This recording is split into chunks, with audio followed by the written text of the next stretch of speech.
The Thom Hartmann Program is brought to you in part by the Aiden Forecast, an investment newsletter with weekly updates of leading market indicators and a monthly deep dive into what the details of the economy and the markets mean for investors and retirees. On the web at aidenmarkets.com. Wines have some of the highest pesticide levels in our food chain. This hour brought to you by ecowine.com. Pesticide-free wines, organic wines, imported from France by the organic wine company, ecowine.com. The Thom Hartmann Program is brought to you in part by Super Beets. Super Beets are sourced from non-GMO beets, and they're packed with dietary nitrates, helping to produce nitric oxide for more energy, stamina, and support for healthy blood pressure levels naturally. For more information, call 800-223-8242 or visit freespeechbeets.com.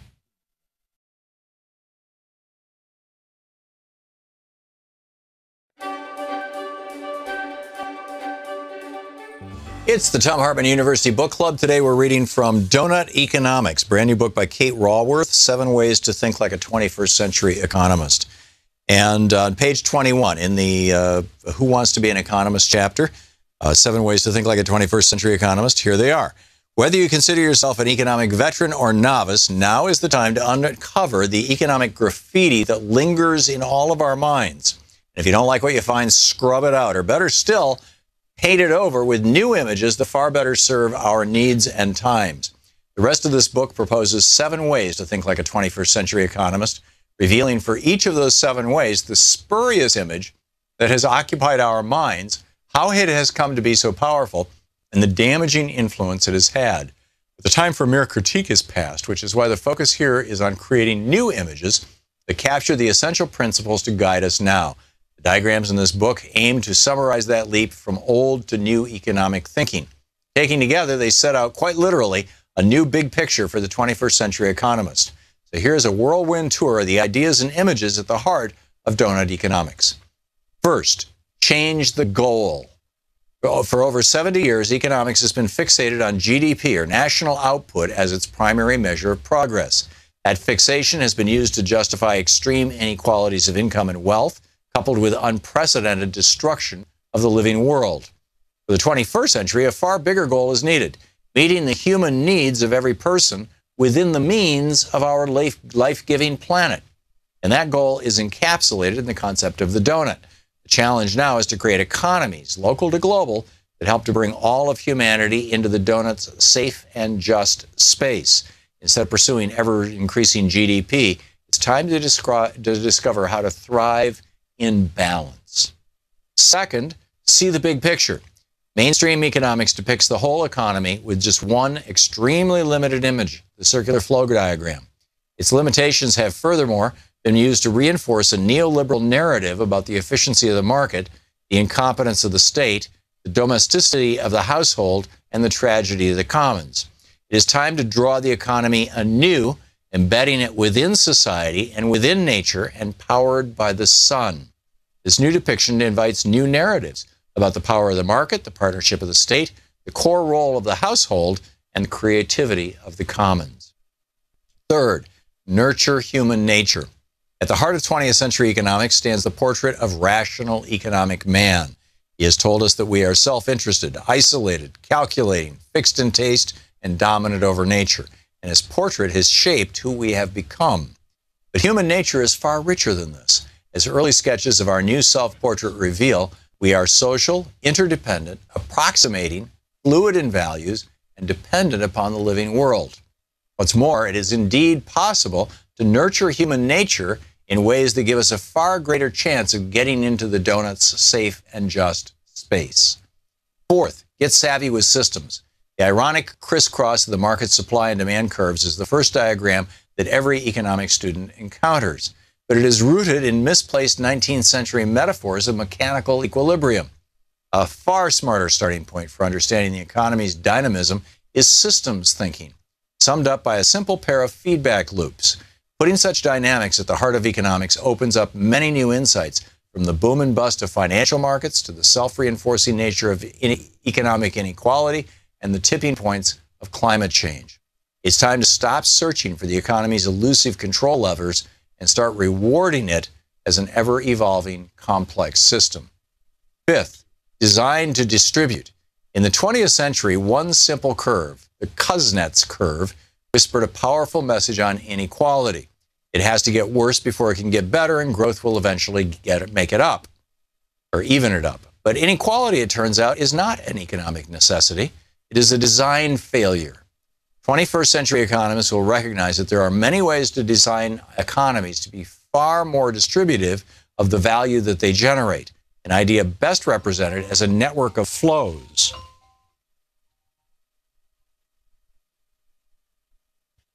It means that going beyond redistributing income to exploring ways to redistributing wealth, particularly the wealth that lies in controlling land, enterprise, technology, knowledge, and the power to create money. Sixth, create to regenerate. Economic theory has long portrayed a clean environment as a luxury good, affordable only for the well-off. This view was reinforced by the environmental Kuznets curve, which once again whispered that pollution has to get worse before it can get better, and growth will eventually clean it up. But there is no such law. Ecological degradation is simply the result of degenerative industrial design. This century needs economic thinking that unleashes regenerative design in order to create a circular, not linear, economy, and to restore humans as full participants to Earth's cyclical processes of life. Today, seventh, be agnostic about growth. One diagram in economic theory is so dangerous that it's actually never drawn, the long-term path of GDP growth. Mainstream economics views endless economic growth as a must, but nothing in nature grows forever, and the attempt to buck that trend is raising tough questions in high-income but low-growth countries. The book, Donut Economics.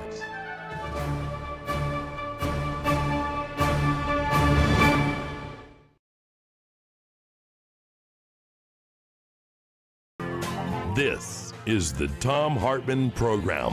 Greetings, my friends, patriots, lovers of democracy, truth, and justice, believers in peace, freedom, and the American way. Thom Hartmann here with you. And it's midweek, it's midday. It is time for our Middays with Mark, Congressman Mark Pocan, U.S. Congressman representing the 2nd District of Wisconsin. He's the co-chair of the Congressional Progressive Caucus. His website, pocan.house.gov. You can tweet him at @RepMarkPocan. And Congressman, welcome back. Hey, thanks. I'm glad to be here. It is always great having you with us. And but for all our listeners, you're here for the hour. You will be taking calls on pretty much any topic, presumably. So, but before we get to that, there is so much going on in the news cycle here and in Congress. I'm wondering what you think are the most consequential things, the things we need to know about. I noticed that Brian Schatz and I forget who it was in the House just introduced. This was just on the Hill just a few minutes ago. It was Ben Ray Lujan introduced a public option health care bill into the House. Although, of course, Paul Ryan is not going to let that go anywhere, right? Right, and there's been actually a couple versions expanding Medicare to people who are 55 and older, and some other options too. I think what we are just showing is when you talk to people about health care, they want expanded opportunities, not a loss of health care, so that they can provide tax cuts to the wealthiest. And that really would be the biggest issue, Tom. I think this is what Republicans want more than anything, is tax cuts for the wealthiest who fund their campaigns. And we saw it in the original healthcare, so-called healthcare bills. Weren't so much about taking away healthcare from people, although it did take away tens of millions of people's access to health care was about providing tax cuts for the wealthy. And now they just went around and did a budget bill that essentially will set it up so they can, again, through reconciliation, have fewer votes to do what they want to get done around tax policy. They want to do this by Thanksgiving. And this is the issue that they want more than anything. Their donors want more than anything. And we have to be ready, because if they do this, if you lower the taxes on the wealthiest, if you get rid of the estate tax that affects about 2 out of every 1,000 people who make more than $5.5 million in this country, if you go in and change some of the rates for things like pass-through income, again, that affect the wealthiest, at the end of the day, it's going to have to be paid for somehow. And either it's going to be by increased taxes from the middle class, even if they're doubling the deduction, they're taking away other deductions, or they're going to be cutting Medicare and Social Security and other programs, again, that are the most valuable programs for working families in this country. We have got to keep our eye on this. This has been their top priority forever, and this is the biggest lie I've seen in Congress, and they keep saying this is for the middle class. Donald Trump says he won't benefit. Those are the biggest lies yet I've heard, and we have to be on top of this because this is their top priority. Yeah, and it'll have a lasting impact on our country. Absolutely. In fact, I just saw an article. They said if you take the full amount of tax cuts that they want to do, it's more than all the tax cuts that have happened in the last 25 years. And it's not going to affect the middle class and those aspiring to be in the middle class. 80% of that money 10 years from now goes to the top 1 or 2%. So we've really got to keep – and it's hard stuff, right? I mean, I went around my district last week with town halls. I did 2 in my district. I did 1 in Paul Ryan's district because he quit doing them, so someone's got to do them there. And whenever we talk about health care, when you talk about the complexity, it's not exactly the most interesting stuff, right? But it's going to impact us so much if you make those tax cuts. What will impact people is when their Social Security is cut or their Medicare is cut or they're going to pay more because they're losing deductions that the middle class benefits from. And they're going to learn all that too late. Yeah. There still isn't actually a piece of legislation, though, is there? No, they keep floating a few ideas. We know a few things they're going to do for sure. And then there's some other things like this week they were going to, I guess, do something with 401ks, and the president said no, absolutely not. So we don't exactly know where they're going to land, but we know the big pots of money for their donors and for the wealthiest, where they're going to go for it.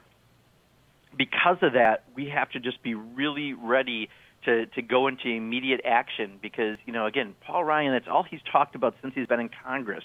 If they can't get this done, they're just they already have all the disarray in the party, as we've seen this week from Jeff Flake and Bob Corker and others. The only people who are willing to stand up to this president seem to be the ones who are willing to leave their party over it, and the rest of them are complicit. But this is a priority for so much of what they want. So, I just think we've got to keep our eye really ready for this fight and not get distracted, as the president will do. Absolutely. Through Twitter, he'll find this shiny object to put out there. He'll put this shiny object to put out there. Bottom line is they don't want you to know they're about to make you pay for tax cuts for the wealthiest in this country. Yeah. Bob, you mentioned Bob Corker and Jeff Flake. They're being lionized by the media as brave Republicans who are willing to stand up to the evils of Trump. But it seems to me that if they were genuinely brave Republicans, that they would do what Angus King did and leave the party. That they would say, he did that much earlier in his career, but just come out and say, I'm not a Republican anymore, right? And I'm going to caucus with the Democrats now because we need to stop this crazy agenda in its tracks. And if Bob Corker and Jeff Flake both said that, if they showed any actual courage rather than just this rhetorical flourish rather than actual courage.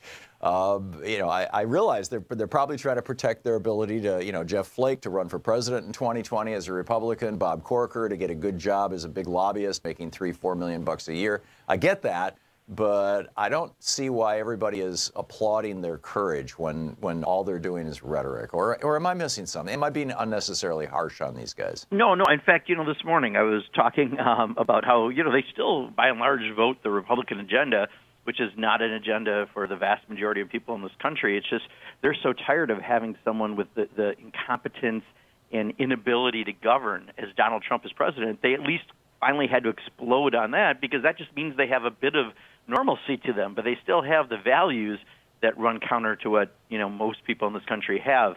What we need, though, is Paul Ryan as a leader co-equal branch of government, the Speaker of the House of Representatives, which means everyone, he needs to have a spine and do something and stand up. And that's where we're not seeing that leadership at all. As you said, from the people who are currently there, they need to have a much more of a stance. And I think, as you and I have said previously, when they realize Donald Trump is about to go down, suddenly everyone will be talking about how great Mike Pence is, right? And then maybe we'll see, then they'll have a spine. But the spine at that point is only out of convenience, and it's not out of necessity.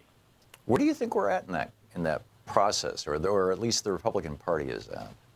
You know, privately, I mean, Republicans know that this is not normal, but they're not standing up again. So, like you said, you know, it's not a profile and courage for someone maybe to leave the party, be much more of a profile. To go to independent or do something like that, but just leave office. You know, just allows maybe a Steve Bannon protege to try to get into the U.S. Senate. That's not exactly going to help the situation, right? So they're taking care of themselves first, as opposed to really standing up for the principles that supposedly they ran on. Yeah, there's some startling parallels actually here between this and June 17th, 1934 in Germany, which I will be talking about in the next hour. But Pappen's last speech, and probably the last anti-Hitler speech that was given in Germany, it's a little spooky. And then 2 weeks later, Pappen is praising Hitler about what a wonderful man he is because he's scared to death, right? Yeah. The Night of the Long Knives happened a week after that, and Pappen was one of the few who wasn't murdered, but he was imprisoned, as I recall. Yeah, and I would argue, like right now, watching what Steve Bannon is doing, he's almost more powerful than he was when he was in the White House. Yeah, because he's now unchained by any kind of normal rules that we had even in this White House, and now he can just go out and completely try to remake their party. Well, and truth be told, that's what Bannon predicted. You know, he said outside the White House, I'll be stronger, and you know, boy, he's doing it. They are not only ripping apart the party, they're ripping apart the country. It's extraordinary.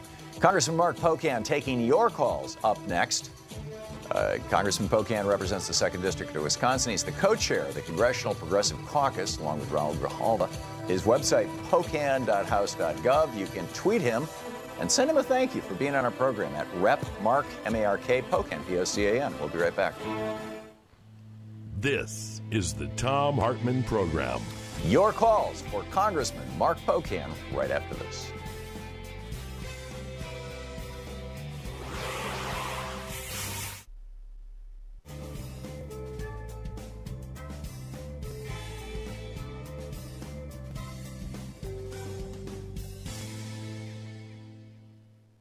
And welcome back. Corky in Hilton, New York. You are on the air with Congressman Mark Pocan. Hello, Tom. Yeah, this is Corky calling. Yep. I want to ask Mark Pocan if he thinks my idea is good. If you want to keep any legislation out of the Congress or the Senate, you got to tweet Donald Trump from Betty Crocker. Start a war with him at Betty Crocker. Then if you want to further drive him nuts, start a Twitter war with him and Aunt Jemima Syrup, a woman of color attacking him. This guy cannot help himself from responding to a tweet, no matter how stupid it is. You could keep him busy for the next year. Yeah, is that a good idea, though? Congressman, your thoughts? Yeah, Corky, I appreciate what you're trying to, think a little outside the box on how to try to contain this guy. I don't think, this is a person who thinks in a rational way. So while I agree he does have a tendency to, like you said, hit back, even sometimes when he's not hit, it appears he's willing to go after people and do things. But, he also sometimes puts shiny objects out there purposely to distract from the failures that he legitimately has. So, I think the reason we discussed taking a knee in football was because he didn't want you to notice the failures that he was having around healthcare at the time. And, I think while that may sound good in theory, what we need to do is just make sure that people are organizing around these issues and calling their elected officials and stopping things like tax cuts for the wealthy and health care changes that make people lose their health insurance. And I think that's still our best, road forward. Yeah.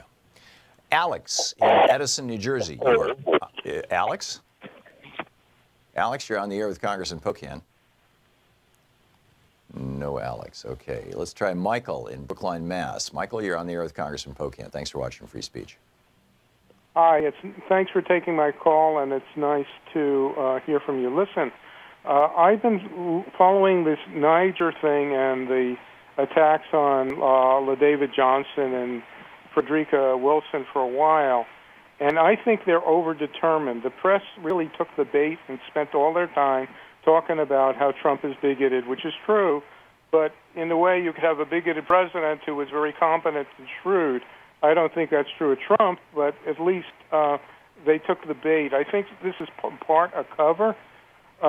Two things. One is that action in Niger may have well been incompetent, and maybe these men were killed because of a defense failure. But the major thing, totally undiscussed, is why are they there to begin with? The only thing I could find was which was interesting, was while Niger is one of the dirt poorest countries in the world, it has 7.5% of the uranium in the world, and the French get 20 or 30% of the uranium from Niger. So perhaps the special forces are there to support the French. All of the other arguments about, well, you know, Boko Haram can go here and there and whatever could be have nothing to do with Niger. They could be equally well. Michael, we're hitting a break here. I will re-paraphrase your question for Congressman Pocan when we come back on the other side, and we'll see what he has to say. Thank you for the call. Okay. We'll be right back.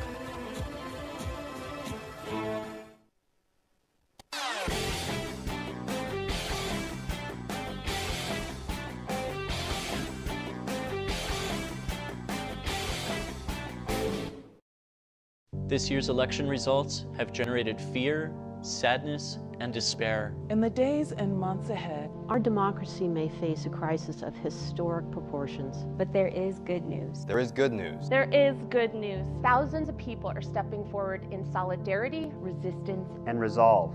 We join them. We join them. We join them. In standing with the most vulnerable communities among us. Those most likely to be targeted by new restrictions and policies. We will tell their stories here. Here on Free Speech TV. We will lift their voices here. Here on Free Speech TV. In the difficult times ahead, know that we will be with you 24 hours a day. Every day. You are not alone. You are not alone. You are not alone. There are millions of us. Raising our voices and hearts together as one. We've got your back. We got your back. Free Speech TV's got your back. The revolution is in progress. Jobber.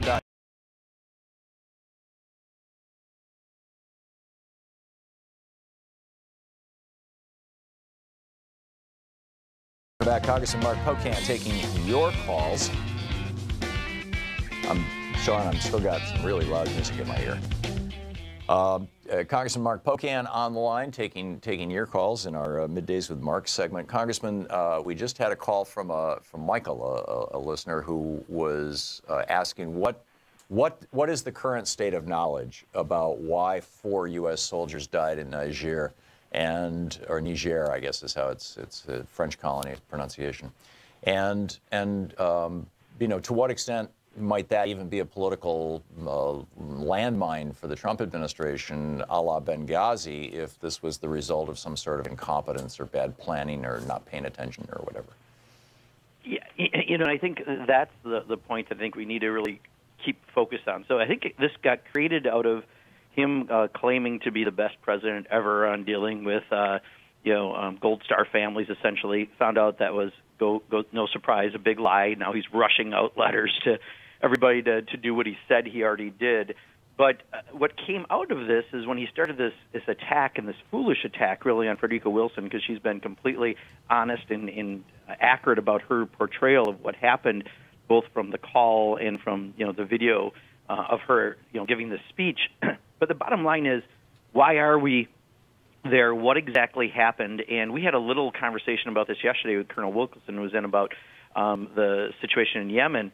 And when we talked about it, I think Ted Lieu brought up there's like 34,000 troops that are essentially in unnamed missions, and Colonel Wilson said that's probably in 7 countries, including Niger being one of them. And he mentioned, this has been publicized, so it's not like classified or anything, but there's also a drone facility there and other things that we're working on. So, we need to have probably a little better handle on the 34,000 troops that are kind of these specialized troops that aren't part of normal missions in, again, about 7 countries around the world. But this particular action, there could very likely be more to it. And I think this has now put a spotlight on what probably would have gone unnoticed otherwise. Carol in Monessen, Pennsylvania. You're on the air with Congressman Pocan. Hi, good afternoon. I have a question for the congressman. Congressman Pocan, it's Carol in Monessen. I would like to know how we can fight this tax plan, which is so egregious, whenever they're lying about it to a man from the top down. I live in, as I said, near Pittsburgh, and I have Pat Toomey. I've tweeted forever. I tweet constantly to Pat. I tweet to Charlie Dent. I do everything I can think of, and it does no good. They are not listening to us, and the networks are not coming out with the truth about this. So how in the world are we supposed to fight something like this? I'll tell you, Carol, take the lesson we learned from healthcare. We defeated every attempt they've made this year because people got active and were vocal, but that was easier to understand, right? You either have healthcare or you don't. This is a bit more complex of an issue, for one, and two, this is their real goal of what they wanted when we had the healthcare fight. So keep doing what you're doing as far as reaching out to your elected officials. Those calls really matter. That's how we won the healthcare fight. Second, find the groups that are working on this and double down your involvement with them. Not One Penny is a group that I have a lot of respect for because they're a coalition of many people working on this issue. Groups like Indivisible do a fantastic job of making it so you can call into other districts and have them connected to their representative where we need to affect swing voters. And then just keep doing the social media so that your friends in other parts, not in Pennsylvania, can also contact their representatives and get that going. But we have to make this an all-out populist push against what they're doing like we did with health care. And if we do that, we can be successful because we were successful on health care with this exact same strategy. Mark in Valley, Washington. Mark, you're on the air with Congressman Pocan. Yeah, Congressman, I have a question for you. If you were to hold, or another congressman was to call a press conference, will the press show up? Mark, I'll tell you, we do a lot of press conferences here in Washington. Our Progressive Caucus, which is the largest values-based caucus, about 77 members, will do it.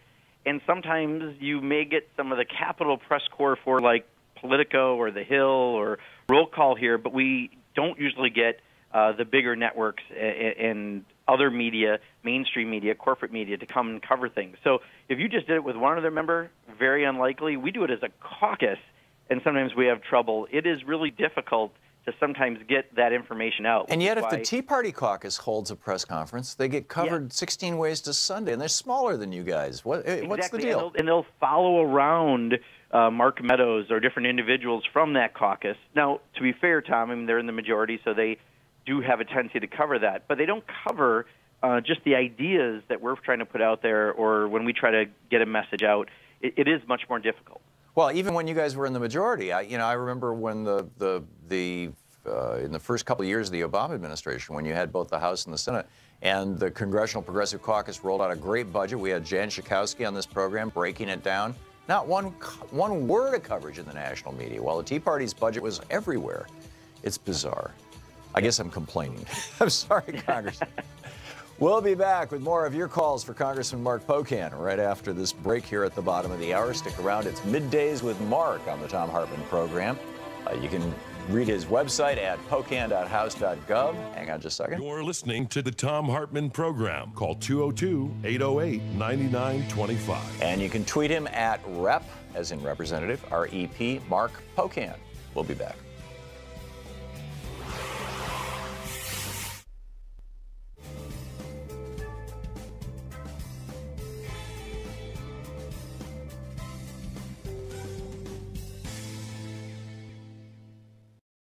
I'm Nina Turner, and you're watching Free Speech TV.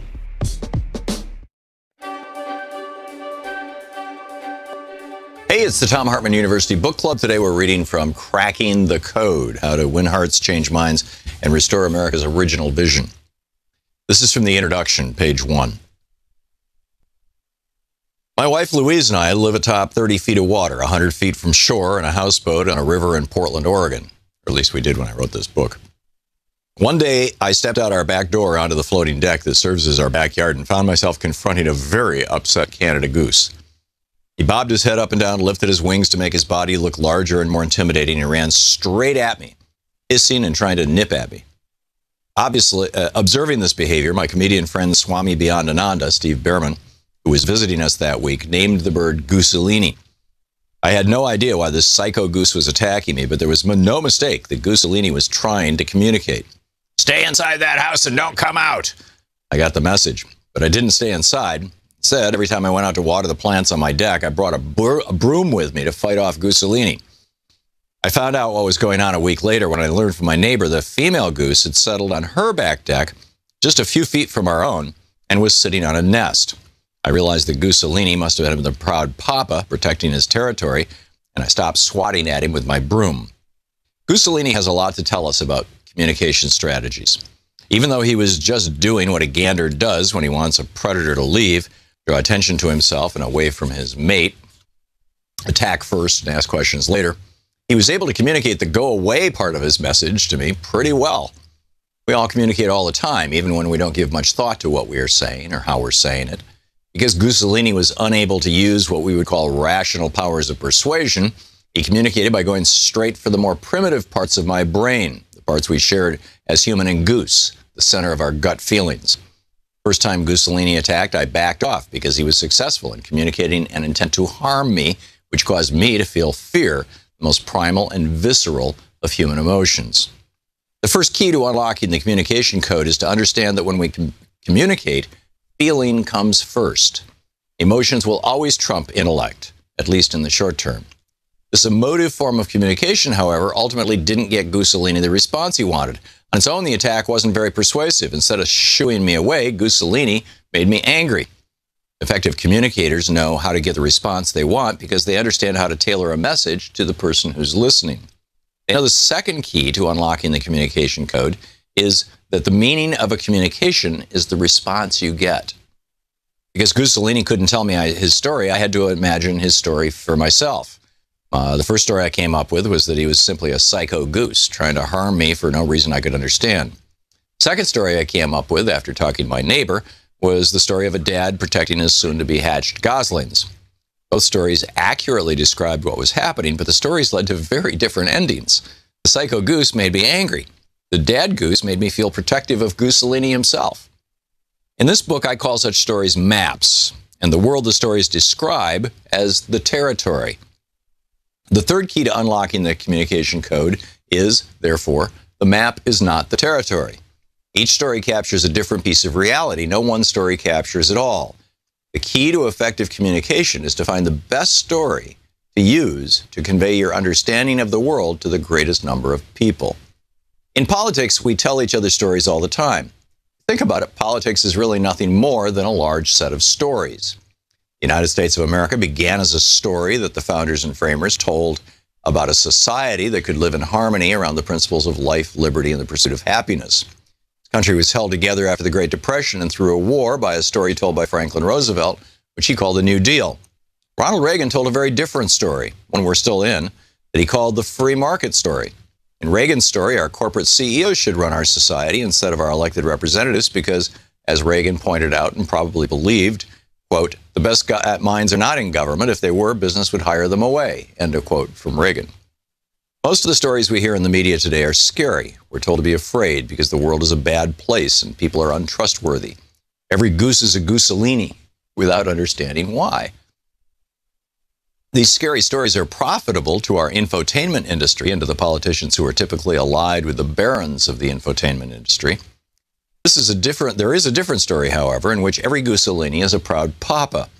It is a story of a world that is interconnected and of people who are fundamentally good. This is actually the traditional American liberal story. which has been told and understood since the first telling of it during the Enlightenment by thinkers like Jean-Jacques Rousseau, John Locke, and Thomas Jefferson. It's the story that reaches directly back to the founding of this country. My aim with this book is to give you the tools to tell the liberal story, and to tell it well. I'll show you how the process of communication is coded, actually hardwired into our brains, and help you crack that code to become a brilliant communicator. First, though, a few concepts it's important to master. Everybody wants the best outcomes, and their behavior reflects the best tools they have to achieve those outcomes. Another way of saying this is that people always make what they think are the best choices given the circumstances and the tools they have. All behavior has at its roots, the goal of a positive outcome. As a practical statement, this means that conservatives and liberals are both working toward the best world possible. And then it goes on from there. How do we differentiate this? How do we communicate this? The book is Cracking the Code. It's about the communication code.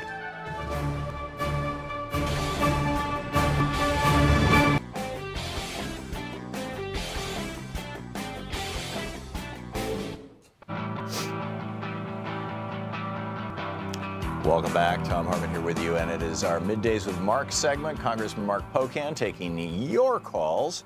And Sherry in Gerald, Missouri, you are on the air with Congressman Pocan. Yes, Congressman. I wanted to ask a question about Steve Bannon.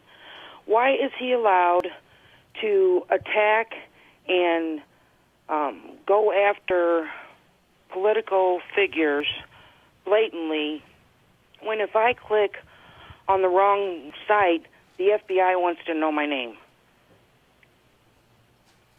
Well, Sherry, I mean, it is First Amendment rights, right? So he's just exploring his from a very wealthy platform, being Breitbart News and being his new elevated position from being in the White House and from the Mercer funding and other funding sources that he has. So unfortunately, he's very effective in doing it, and he's really relishing in this attention. So when he says that you're either going to have to resign or you're going to lose, he takes credit for people like Jeff Flake, who probably had very little to do with Steve Bannon and had a lot more to do with how Donald Trump is running things about why he's leaving. So, he's just getting a lot of attention right now. The thing is, this is a devolution of the Republican Party. It's not that there's a split or anything. This is just, if this is the route they're going to take, this will lead to massive losses, and then maybe that remakes up their party. But we have to be there to take advantage of what they're doing right now so that we can save the country. And I think, again, everyone has First Amendment rights, but we have to be ready to be as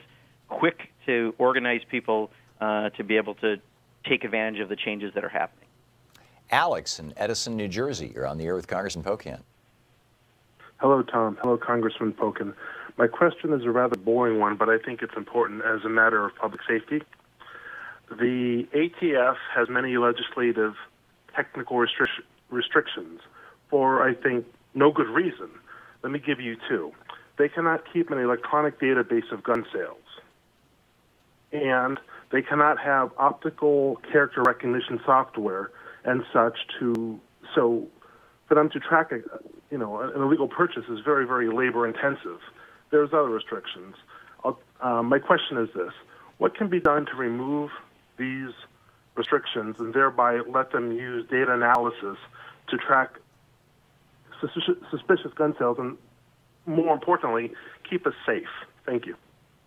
Yeah, Alex, so, let me answer it a little bit higher of a 30,000-foot level. I mean, there's other common sense things we're trying to do that have 80% plus public support around background checks around, people who buy them on Craigslist or at a flea market or a gun show, but not buying it directly from a dealer. A lot of other provisions that we've put out there. The bottom line is the NRA is an extremely powerful lobby of gun makers who fund the NRA, who claim it's really gun owners, but we know where the funding comes from. And they've been very effective in keeping Congress from doing anything, including some people in the Democratic Party have been more reluctant in this area to move forward. So while there are certainly, as you said, some changes that could happen that may sound relatively easy, we also are putting out ideas that have 80% public support, and yet we still can't get them through because the NRA is such a powerful lobby. At some point, we just have to make it that, the NRA is a bad thing if you have their support, because it's not about gun ownership protection with a handgun or the right to own a rifle for hunting. It's about protecting the gun manufacturers who are never going to give an inch because it's about their profits. And once everyone understands that, then maybe we can be in a position to change some of these laws for more common sense solutions. Paolo in Bristol, UK, in the United Kingdom. Hey, Paolo, you are on the air with Congressman Pocan.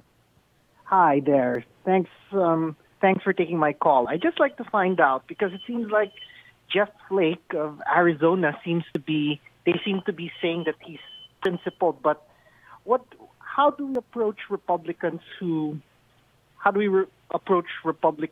to say that they're anti-Trump yet vote for his agenda almost 100% of the time? What do we have to say to that? Yeah. Is it unfair to characterize Jeff Flake as a hypocrite? And in fact, what you do Congressman, is you reach out to these people and say, whether they're allowing Trump to do what he's doing or they're still voting for an agenda that essentially represents what Donald Trump wants, they can either change their ways or you can change the faces of the people who represent you in Congress or, for that matter, any legislative body. So, we just have to be really serious about it. We got to take elections as seriously as they do. We need to figure out how to fight all these efforts that try to make it harder for people to vote, and we have to make it that, if you don't go vote and you had the ability to, that is something that's a serious consequence, right? That people realize that they're fighting for themselves if they go out and vote. Just in the United States right now with this tax legislation, it very likely, in order to pay for that, they may not say it up front, but down the road, it's going to be going after Social Security and Medicare, two of the most popular programs we have that support the middle class and those aspiring to be in the middle class more than anything. And if that happens, that would be devastating to us. So we just got to take it to them. If you won't change your ways, if you're not going to say anything about the president, you're going to vote for that agenda, then fine, we're going to change it. You can have a different occupation. We have to be dead serious about that. Teresa in Bellevue, Washington. You're on the air with Congressman Pocan. Hi, Congressman Pocan.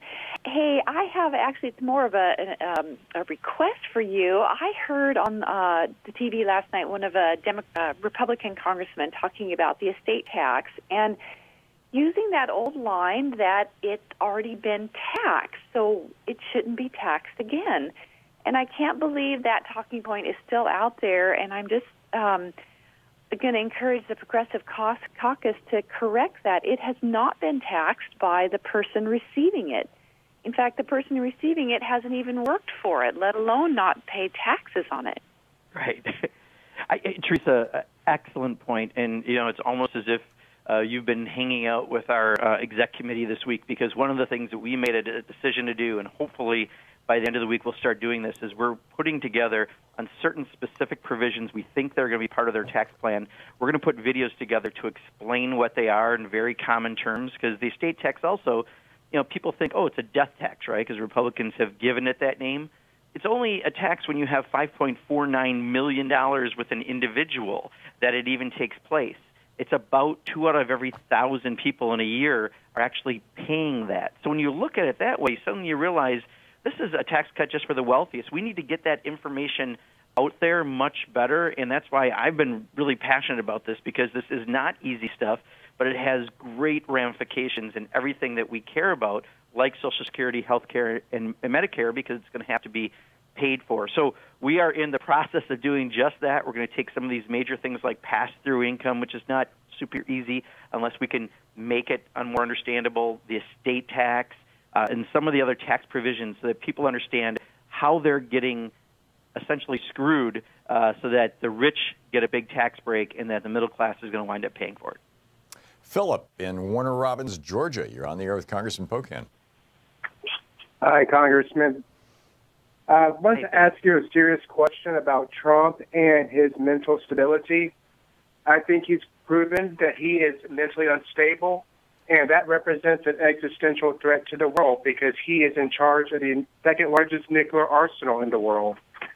Why aren't the Democrats working to remove him under the 25th Amendment? So, Philip, a lot of folks are talking about 25th Amendment. There are specific provisions to try to make it better. Here's the problem with the 25th Amendment as a practical solution. The people who make that decision around the 25th Amendment are the cabinet that's appointed by the president. And the vice president. a significant hurdle. Second, if the president really wanted to, he can fire the people then that have to make this decision. So Earl Blumenauer, for example, is floating around a proposal to have a backup panel of former presidents and vice presidents.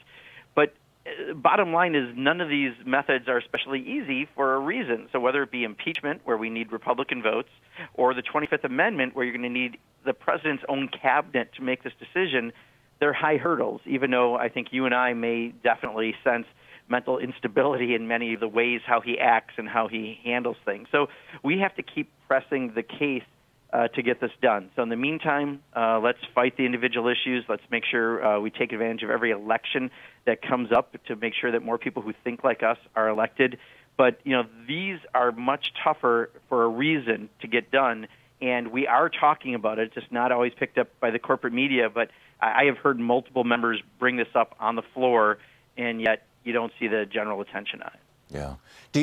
We just have a minute until the break. Not enough time to get another caller in here. But how do you see this playing out?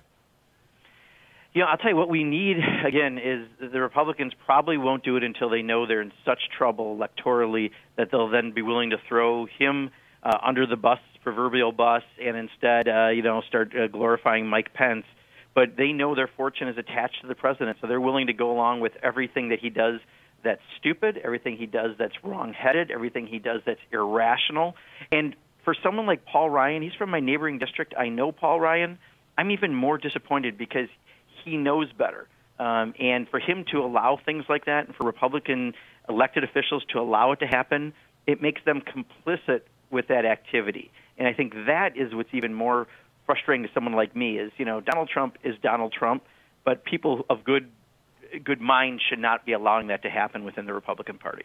Do you think that the reason that the only Republicans who are taking on Trump are the ones who are not running for re-election is because everybody else is afraid of him?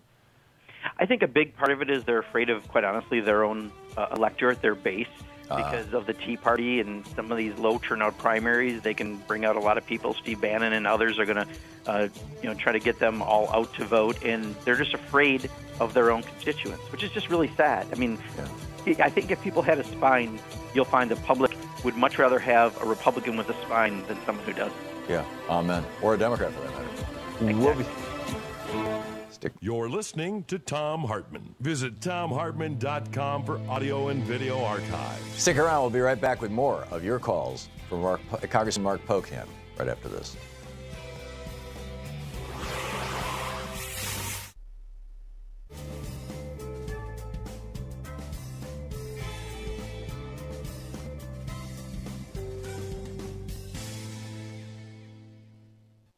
And welcome back. Charles in Alamo, California. You're on the air with Congressman Pocan.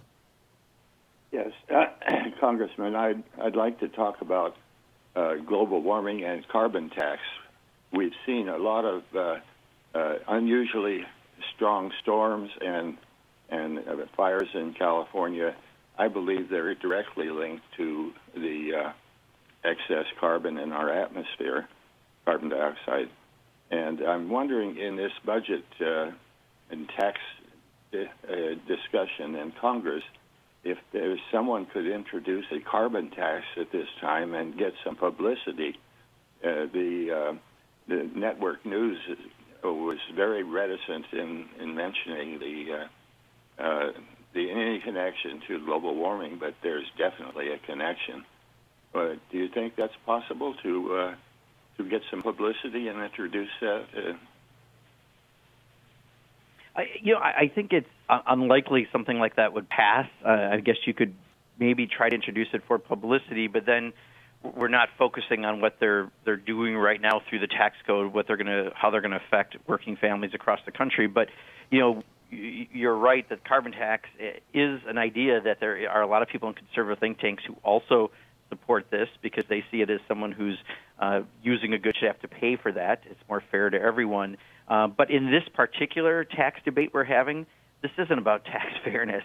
This is about giving tax breaks to the wealthy benefactors of Republicans and their elections. And that's all it's about, and they're going to guise it under everything else. That's why they keep saying this is for the middle class, and Donald Trump lies and says this isn't for him. This is a giant lie to take wealth and redistribute it upward. And I think any other ideas we have along the way, could maybe score a point or two, aren't going to affect the main issue, which is they're trying to do wealth distribution upward. Okay. Okay. Jennifer in El Paso, Texas. Jennifer, we just have a minute to the break. I got a quick question for Congressman Pocan. Well, it's not too quick, but I'll try to speed it along here. Thank you. Good morning. And clearly we are in the midst of a government takeover. And I'm going to be very direct and just call it a coup. So it's totally anti-democracy, totally anti-constitution. And all of our myriad documents protect us, have protections against both docile and hostile takeover in these forms. So why not implement Congress, citing the Constitution, to stand up to this and put an end to these practices? It seems like it's been provided for in our history. Congressman? Jennifer, I'm not quite exactly sure what you'll be referring to exactly with it. I mean, clearly what they're doing so far is either within the political realm or slightly outside, where we're trying to then, fix and correct some of the issues. But I got to say this, bottom line is elections have consequences. We had a huge drop-off of voters around the country, some because of reasons like voter suppression, some because people didn't come out, they weren't inspired. But that had a ramification we're paying for, and we've got to keep that in mind for the future moving forward. Yeah. Is the Get Out the Vote effort a big one inside the Democratic Party right now? It is, especially among people like Keith Ellison over at the DNC, who this has always been his mantra, to make sure that we increase voter turnout, and I hope so at the local levels as well. I know we're trying to do that back in my home state of Wisconsin. Right. Okay. Congressman Mark Pocan with us, taking your calls. We'll be back with more of your calls for Congressman Pocan. Middays with Mark here on the Thom Hartmann Program right after this.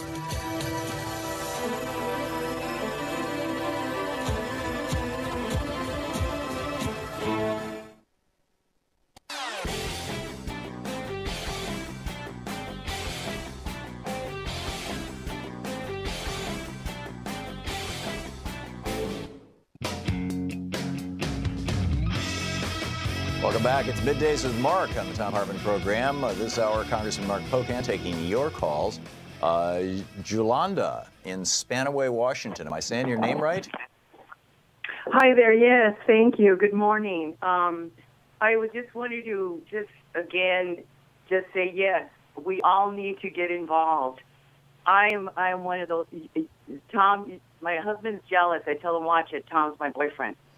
I have been listening to you religiously for the last 2 years, and I got involved in the neighborhood. I've been in my particular neighborhood for 15 years, and now I'm going all to the county council meetings. I'm involved in land use and all this because they're trying to destroy our aquifers and where we live.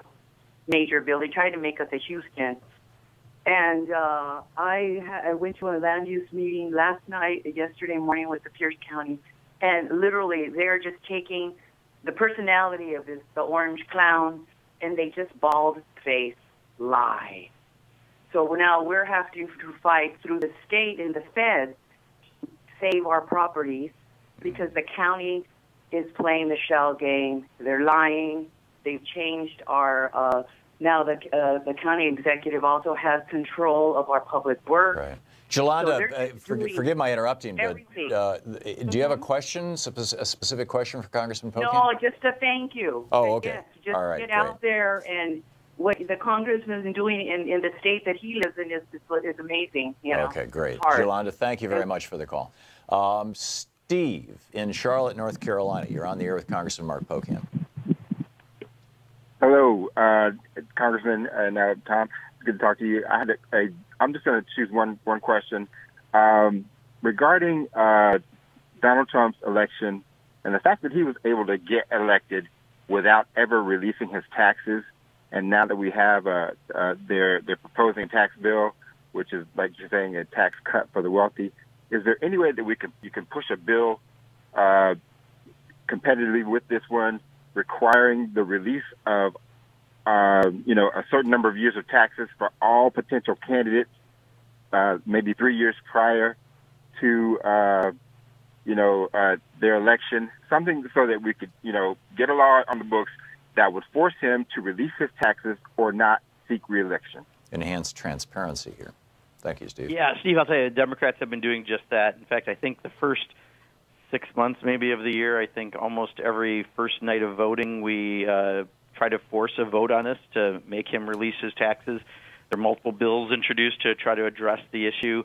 The Republicans aren't going to go there. Clearly, they're protecting him. But you're right. I mean, just logic tells us this is a guy who says he's not going to benefit from the tax cuts he's putting out there, but he won't show us his taxes to actually tell. And just common sense defies what he's saying if he's as rich as he says he is. So you're completely right. We're actually trying to do that. I just wish we could make that connection with more people around the country. Very quickly, I kind of cut off Jolanda. She is getting active and involved in politics. I congratulate her for that. I think it's great. Did you want to comment on that? Yeah, Jolanda, I mean, all I would really say is the good news to remember is we have the people and we have the ideas, the values that really matter. They have money. And this is a battle between that big money and the special interests who want to make sure they continue to have even more money, and all of us and the values that we have. So, the more people you can get active and doing just what you're doing, the better off we're going to be. Thank you for doing that in Washington State.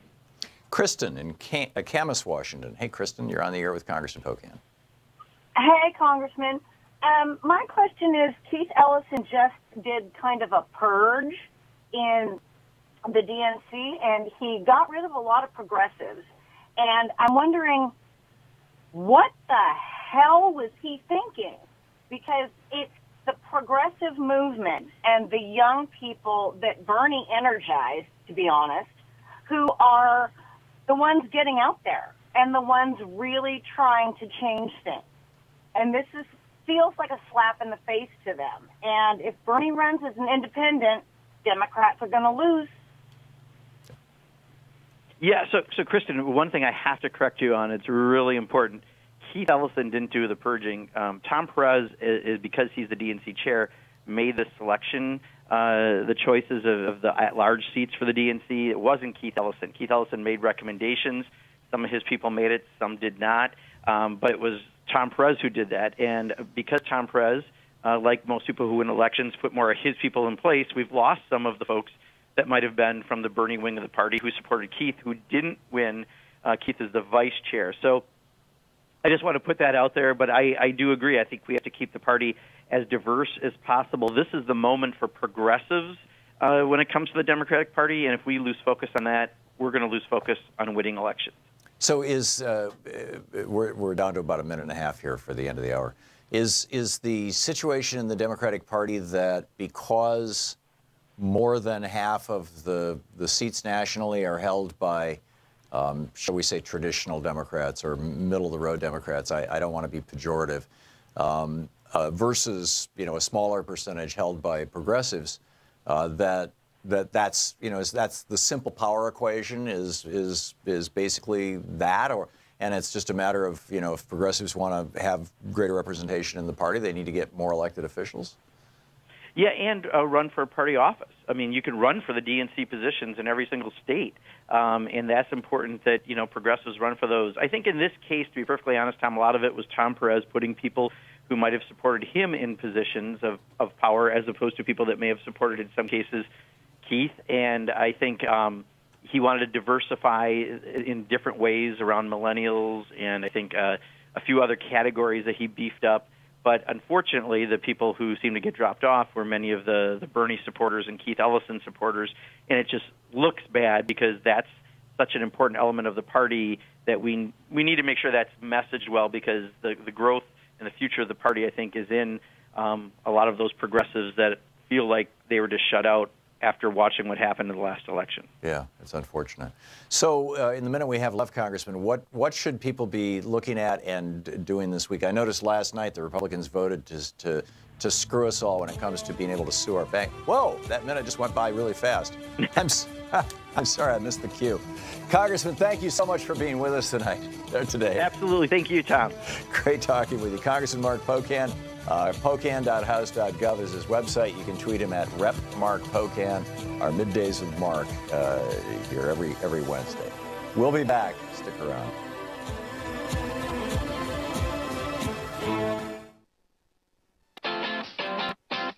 You're listening to Thom Hartmann.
The Thom Hartmann Program is brought to you in part by the Aiden Forecast, an investment newsletter with weekly updates of leading market indicators and a monthly deep dive into what the details of the economy and the markets mean for investors and retirees.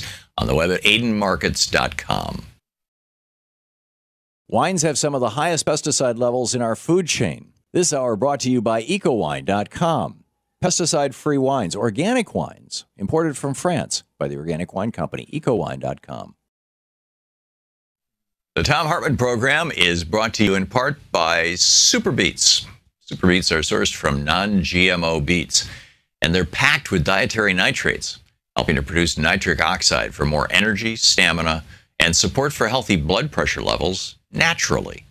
For more information, call 800-223-8242 or visit freespeechbeets.com.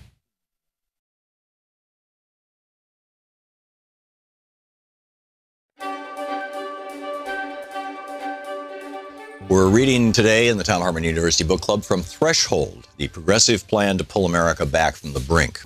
This is chapter 3, page 53. It's titled Population. Sometime between mid-2007 and mid-2008, China exceeded the United States as the single largest emitter of carbon dioxide, dumping an estimated 7 billion tons of CO2 into the atmosphere per year in 2008, compared with the U.S. estimated 6.2 billion tons that year. But China is a vast and populous country. On a per-person basis, Americans are still the most profligate producers of carbon dioxide, with the average American in 2008 directly responsible for around 19.4 tons of greenhouse gas, not to mention the portion of China's emissions that went to make products shipped to and consumed by Americans. Russia, with its less than modern industrial infrastructure, comes in second at around 11.8 tons per person. It's a cold country, and few homes are truly winterized. Then the European Union at 8.6 tons per person, and China at 5.1 tons per person. India, which is rapidly industrializing, is still one of the most efficient per-person nations in the world at 1.8 tons of CO2 per person per year. Although that's because much of the country is so poor they don't have cars, the winters don't require much heat except in the extreme north, and the focus of India's industrialization has been digital rather than manufacturing.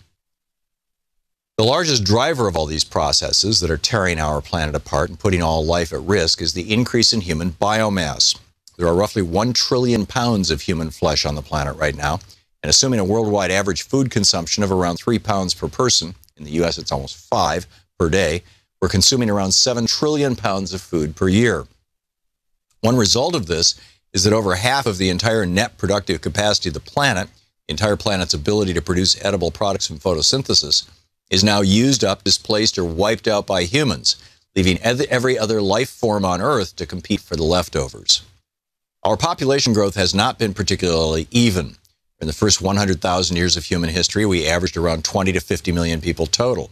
60,000 or so years ago, as we moved out of Africa and began to cover the world, we crept up to a few hundred million by the time of Christ, 2,000 years ago.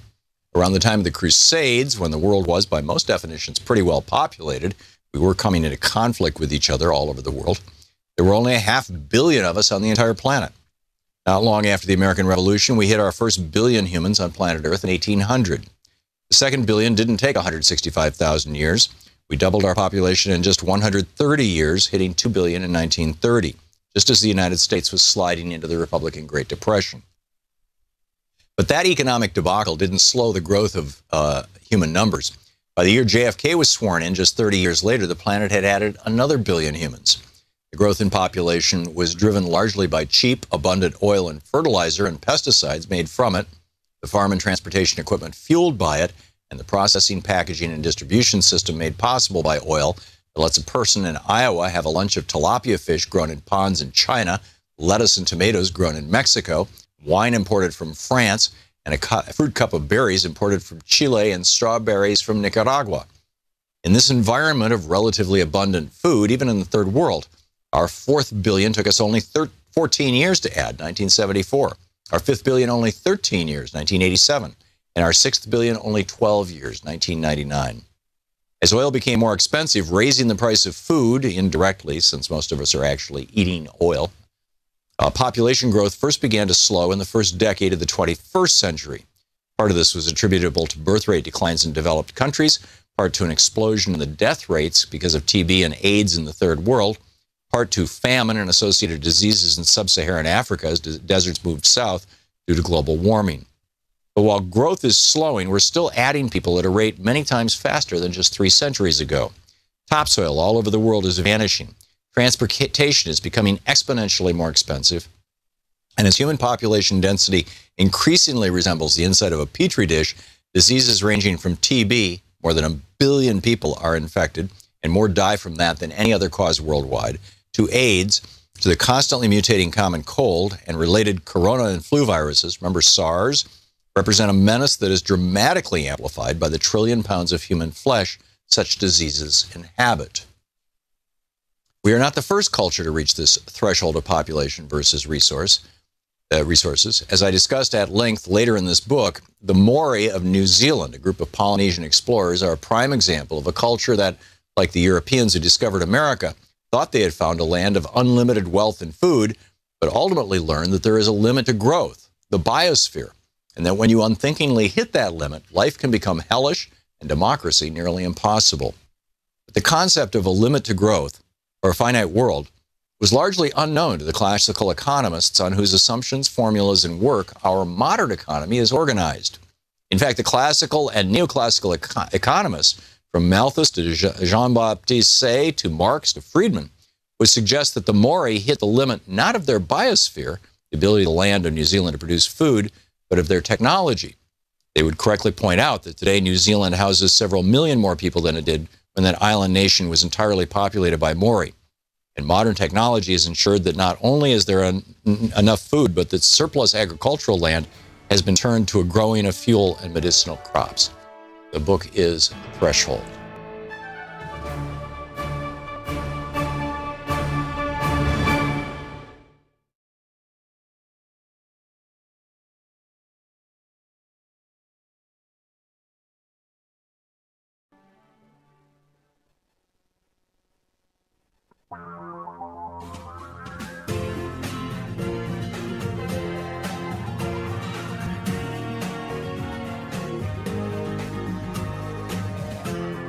This is the Thom Hartmann Program. Welcome back. Thom Hartmann here with you. June 17th, 1934. Stick that in your head for a minute. Jeff Flake yesterday gave a speech on the floor of the Senate in which he, shall we say, took on Donald Trump. And, you know, in some ways it was a consequential moment. I was going to say noble, and then I thought, you know, it seems like a noble moment. But last night, after he trashes Trump yesterday for basically lying to the American people, then last night he votes to allow banks to prevent us from exercising our Seventh Amendment rights to a trial by jury, and giving, facilitating forced arbitration. Last night, Mike Pence had to go down to the floor of the Senate to break the tie and to say banks can continue to screw us. This is what the Republicans are up to. And, if Jeff Flake actually had any moral courage, he would have voted no on that. For that matter, if he had any moral courage, he would have left his party. It's extraordinary. Now, that said, he did have a few interesting things to say, and we've got a few clips of it. Here is one. This is Senator Jeff Flake. Rise today with no small measure of regret. I think. Regret for the compromise of our moral authority. We need to grab the audio. And by our, I mean all of our complicity in this alarming and dangerous state of affairs. It is time for our complicity and our accommodation of the unacceptable to end. Rise today. Yeah. And here's another clip. We must never allow ourselves to lapse into thinking that that is just the way things are now. If we simply become inured to this condition, thinking that it is just politics as usual, then heaven help us. Yeah, then heaven help. Reckless, outrageous, and undignified behavior has become excused and countenanced as telling it like it is, when it is actually just reckless, outrageous, and undignified. Yeah.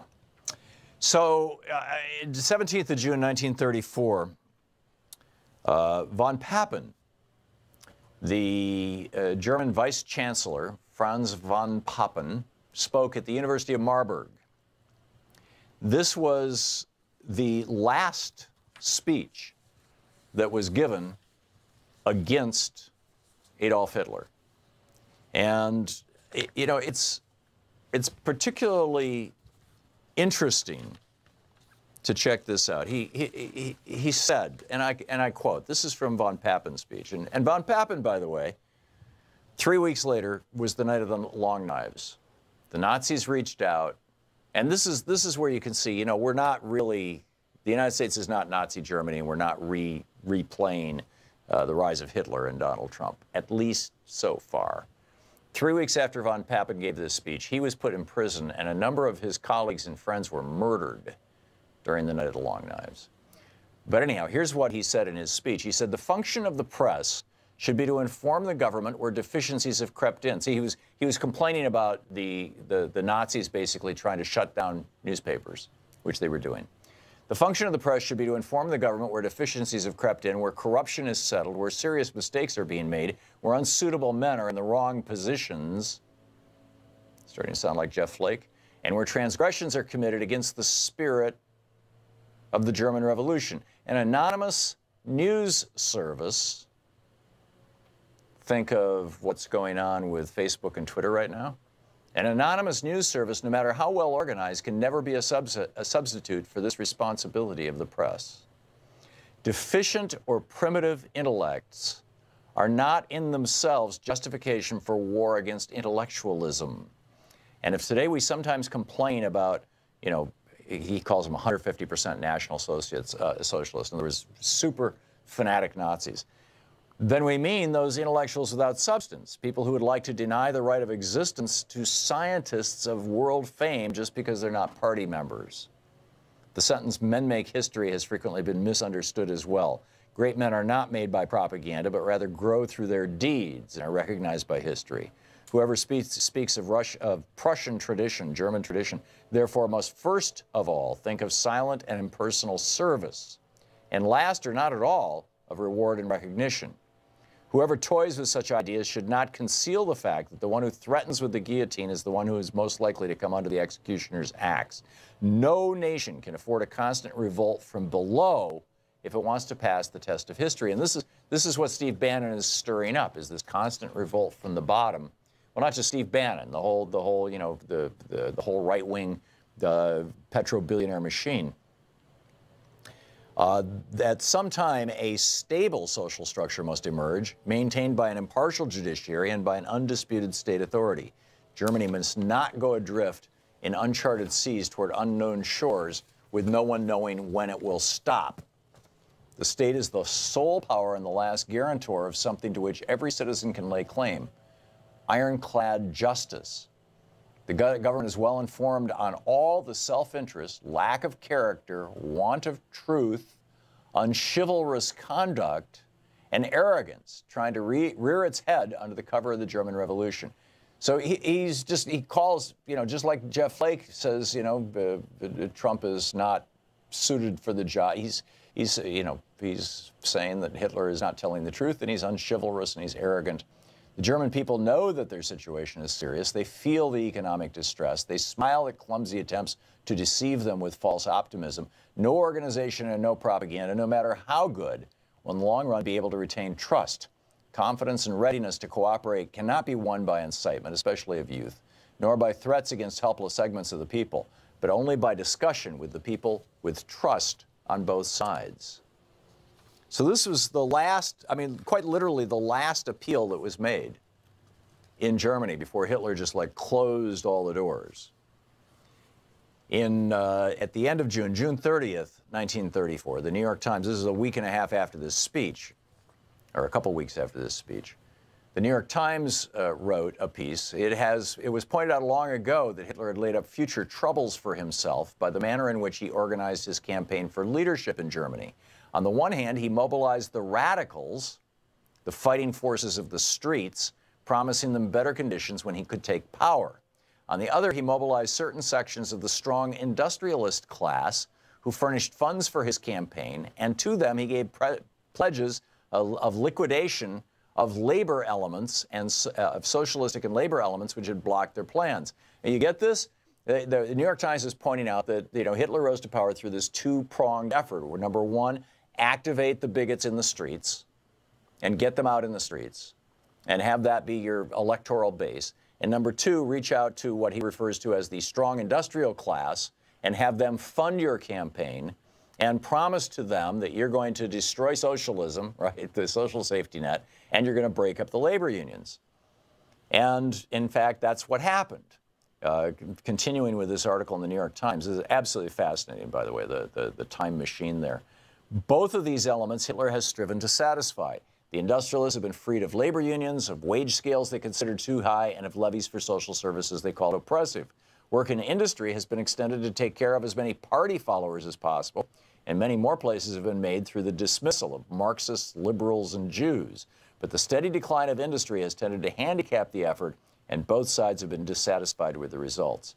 Moreover, the effort to consolidate a supreme and unified party has tended to defeat the purpose.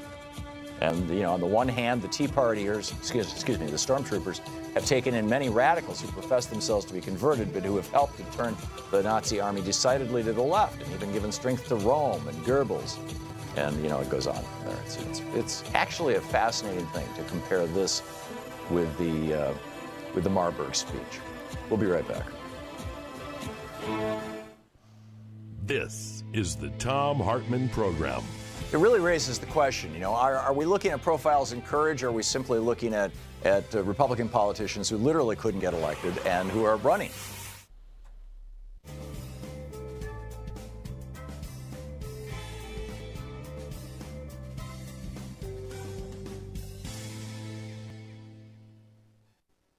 And welcome back. Larry in Broken Bow, Oklahoma, watching us on Free Speech TV. Hey, Larry, what's on your mind? Hey, Tom, thank you for taking my call. Just had a question that's kind of off topic, but I'll ask it and let you answer it and get out there. I just had wondered if there's any recourse for Congress when they overwhelmingly pass a bill like the sanctions bill and the president refuses to implement it. Thank you. Yeah, you're welcome, Larry. The only, to the best of my knowledge, the only way that Congress does not have the power because of sovereign immunity, because of the separation of powers built into the Constitution.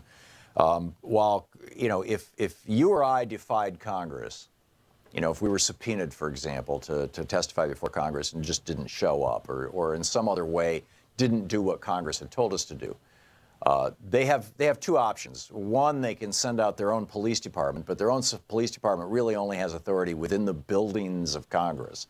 So they're not going to come to your house and drag you in there. And the other is to go to the courts, is to sue. So, the legislature can sue the executive branch, in which case it gets adjudicated by the Supreme Court. But I don't see that as happening, frankly. I don't see that happening. So, really, the solution is at the ballot box, which means, the bottom line is we need to get active. We need to get very, very active. PJ in Suisun City, California. Am I saying it right, PJ? It's Suisun. Suisun. Okay. Hey, so what's up? No problem. I saw on the on C-SPAN last week they had this big show about the electronic voting machines and their lack of validity and lack of tracking, and I'm very concerned that we don't have confidence anymore that our votes are being tabulated correctly. And I'm surprised and shocked and appalled that it's not huge in the news.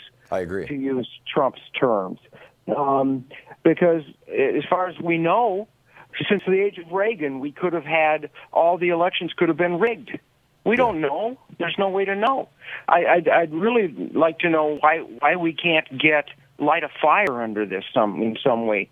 We need to. We can't get back to Jeffersonian principles unless we have accurate and valid elections. Yeah, it's going to take the Democratic Party taking this on.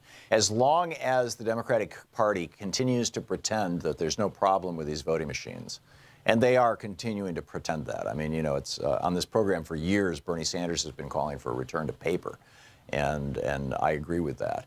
And Congressman Pocan has said, you know, let's get back to paper and let's talk about open source stuff. But you know, they're few and far between. The Democratic Party, their official position is not to have a position, and as far as I know, and I think that is frankly harming the party.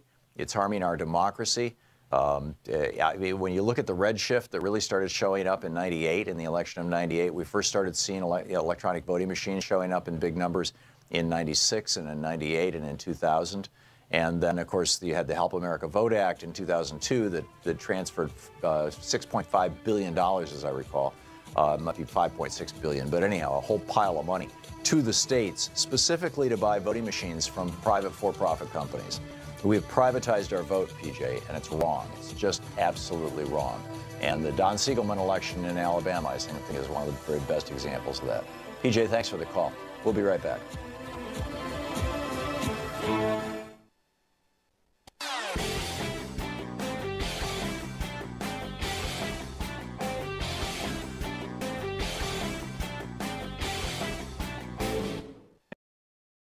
Hi, I'm Valerie with Free Speech TV.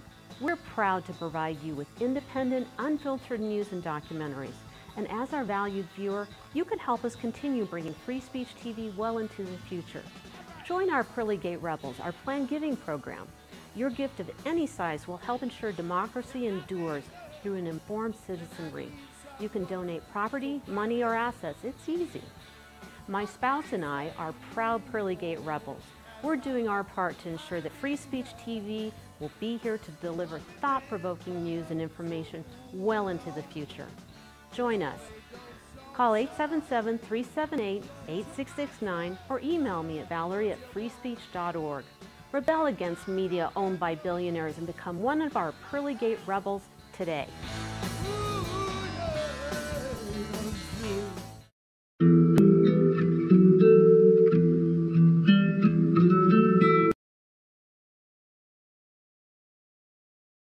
Back, Thom Hartmann here with you.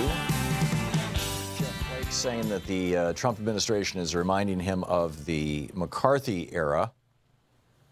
You know, this is going to go one of two directions. It's either going to get a whole lot worse, and by worse, I'm talking about you know, more authoritarian, more clampdown, more corporatist, more of like the vote last night, which was a vote entirely on behalf of the big banks and totally against the American people, something that the American people don't want. We would like to have our 7th Amendment constitutional rights. Thank you very much.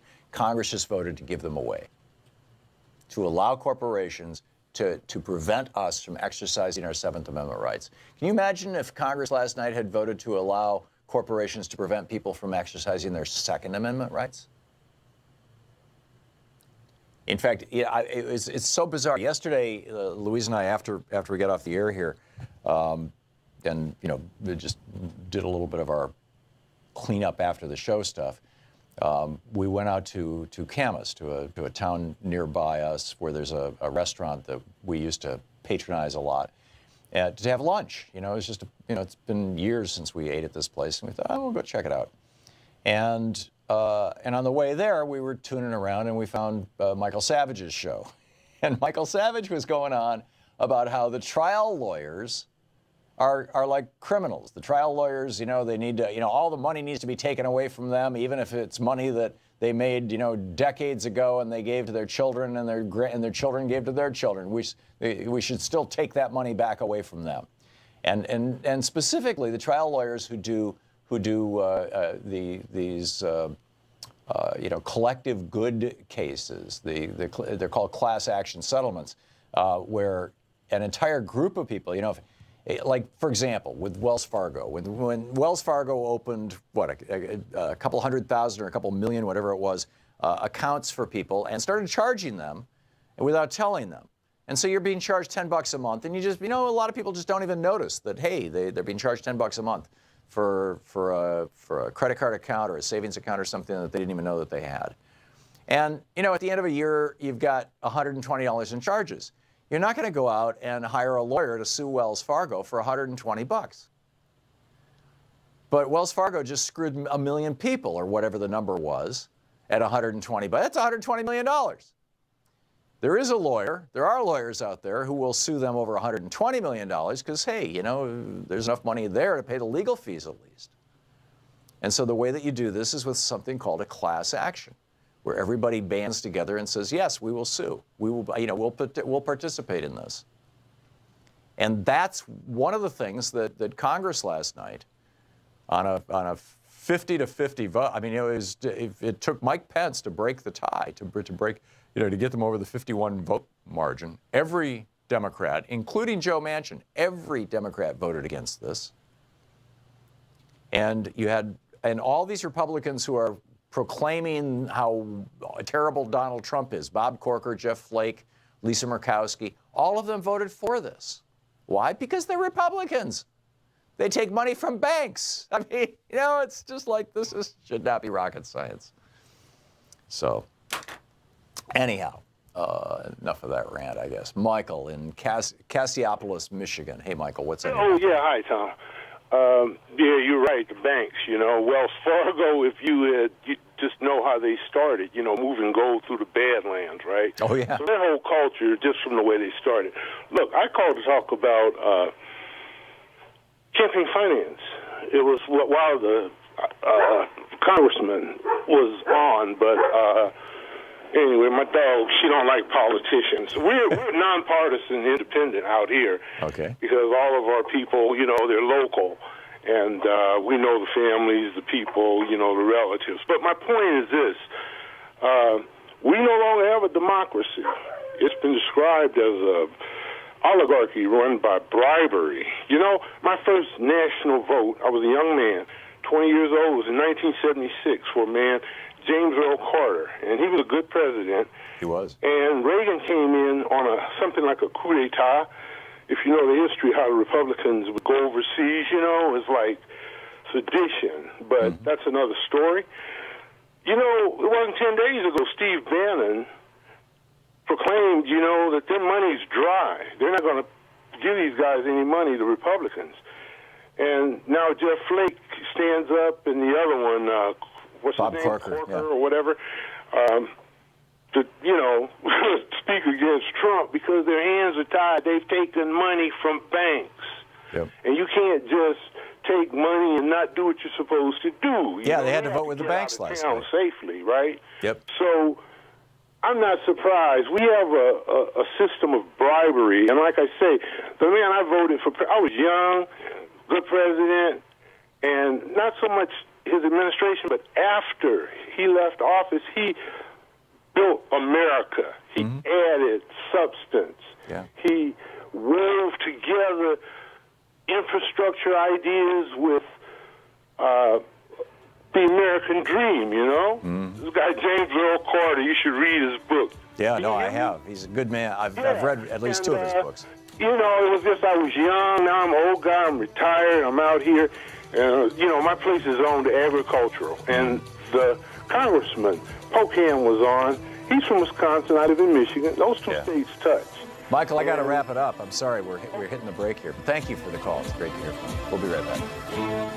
You're listening to the Thom Hartmann Program. Call 202-808-9925. And spot on about Jimmy Carter. I miss Jimmy Carter as president. I'm glad he's still on this earth with us. He's a good and decent man. We'll be back.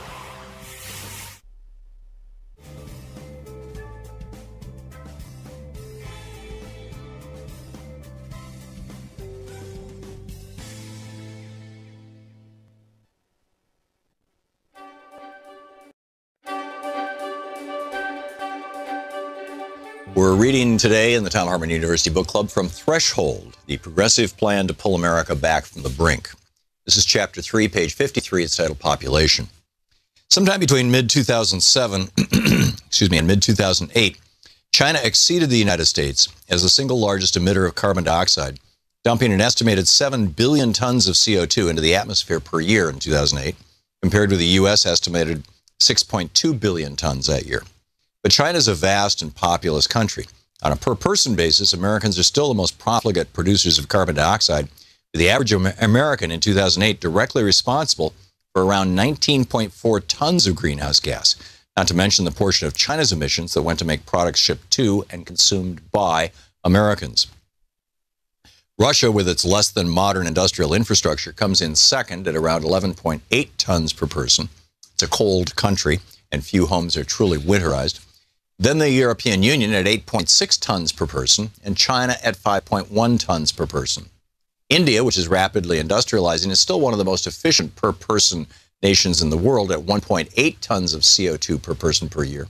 Although that's because much of the country is so poor they don't have cars, the winters don't require much heat except in the extreme north, and the focus of India's industrialization has been digital rather than manufacturing. The largest driver of all these processes that are tearing our planet apart and putting all life at risk is the increase in human biomass. There are roughly 1 trillion pounds of human flesh on the planet right now, and assuming a worldwide average food consumption of around 3 pounds per person, in the U.S. it's almost 5 per day, we're consuming around 7 trillion pounds of food per year. One result of this is that over half of the entire net productive capacity of the planet, the entire planet's ability to produce edible products from photosynthesis, is now used up, displaced, or wiped out by humans, leaving every other life form on Earth to compete for the leftovers. Our population growth has not been particularly even. In the first 100,000 years of human history, we averaged around 20 to 50 million people total. 60,000 or so years ago, as we moved out of Africa and began to cover the world, we crept up to a few hundred million by the time of Christ, 2,000 years ago. Around the time of the Crusades, when the world was, by most definitions, pretty well populated, we were coming into conflict with each other all over the world. There were only 500 million of us on the entire planet.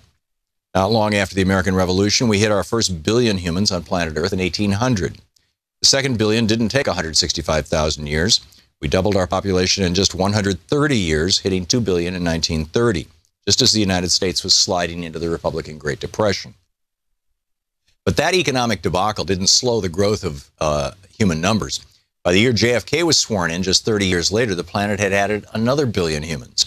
The growth in population was driven largely by cheap, abundant oil and fertilizer and pesticides made from it, the farm and transportation equipment fueled by it, and the processing, packaging, and distribution system made possible by oil that lets a person in Iowa have a lunch of tilapia fish grown in ponds in China, lettuce and tomatoes grown in Mexico, wine imported from France, and a fruit cup of berries imported from Chile and strawberries from Nicaragua. In this environment of relatively abundant food, even in the third world, our fourth billion took us only 14 years to add, 1974. Our fifth billion only 13 years, 1987. And our sixth billion only 12 years, 1999. As oil became more expensive, raising the price of food indirectly, since most of us are actually eating oil, population growth first began to slow in the first decade of the 21st century. Part of this was attributable to birth rate declines in developed countries, part to an explosion in the death rates because of TB and AIDS in the third world, part to famine and associated diseases in sub-Saharan Africa as deserts moved south due to global warming. But while growth is slowing, we're still adding people at a rate many times faster than just 3 centuries ago. Topsoil all over the world is vanishing. Transportation is becoming exponentially more expensive. And as human population density increasingly resembles the inside of a petri dish, diseases ranging from TB, more than 1 billion people are infected, and more die from that than any other cause worldwide, to AIDS, to the constantly mutating common cold and related corona and flu viruses, remember SARS, represent a menace that is dramatically amplified by the 1 trillion pounds of human flesh such diseases inhabit. We are not the first culture to reach this threshold of population versus resources. As I discussed at length later in this book, the Maori of New Zealand, a group of Polynesian explorers, are a prime example of a culture that, like the Europeans who discovered America, thought they had found a land of unlimited wealth and food, but ultimately learned that there is a limit to growth, the biosphere, and that when you unthinkingly hit that limit, life can become hellish and democracy nearly impossible.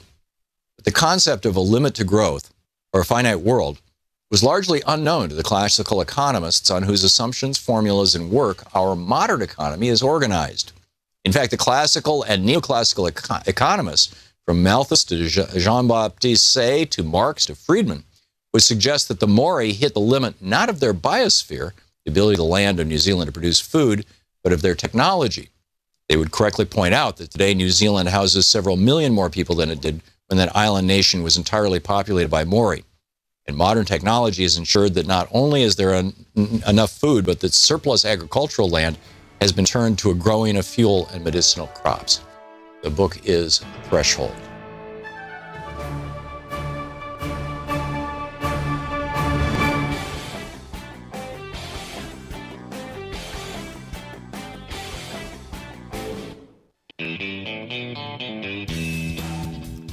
Welcome back. Thom Hartmann here with you. And Dave in Federal Way, Washington. Hey, Dave, what's on your mind today?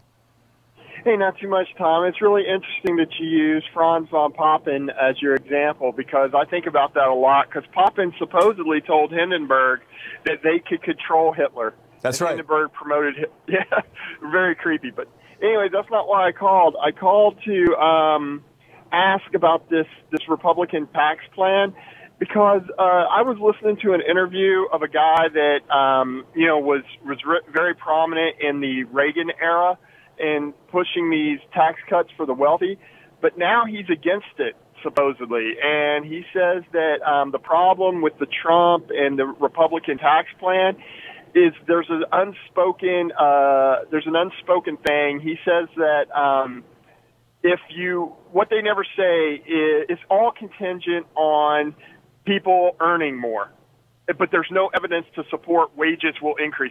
He said Correct. If wages don't increase, it's going to really, exponentially increase the deficit. Yeah, he's going to pull if you agree with that. He's going to pull a Brownback. You know, Sam Brownback did Reaganomics in Kansas, and it broke the bank. You know, I mean, it crushed the state. They had to cut, funding for education, all kinds of horrible things. And finally, the Republican legislature passed a tax increase over Brownback's veto.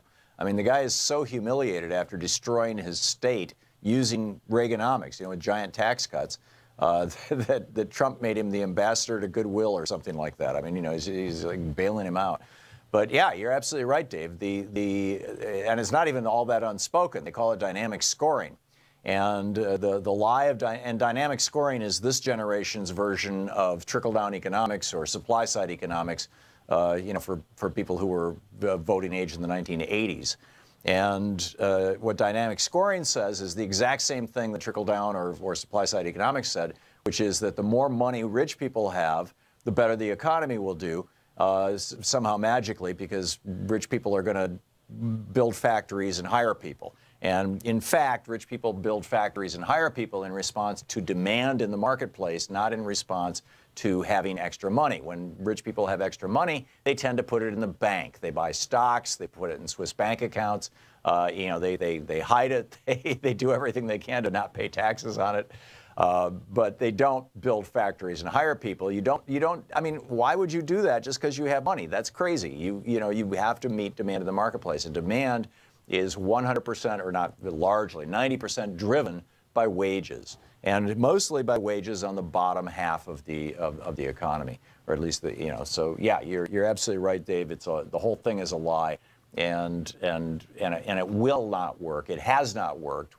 They keep trotting out this. Well, John Kennedy cut taxes. No, he didn't actually. It was Lyndon Johnson, and he actually closed loopholes and raised the amount of money that people pay, which was what Kennedy said he was going to do. I played that clip a couple of days ago. And then they say, well, Reagan cut taxes and it created a huge stimulus. Yeah, Reagan cut taxes, and growth since then has been substantially lower decade over decade than it was prior to the 1980s. In the 50s, 60s, and 70s, every single decade we had growth of over 3%. Since then, we haven't had a single decade with growth of over 3%. And I think, frankly, it's because of that. So excellent point, Dave. Well said. Thank you. Ray in Boones Mill, Virginia. Hey, Ray, what's up? Hello. Ray? Hey, Ray, you're on the air.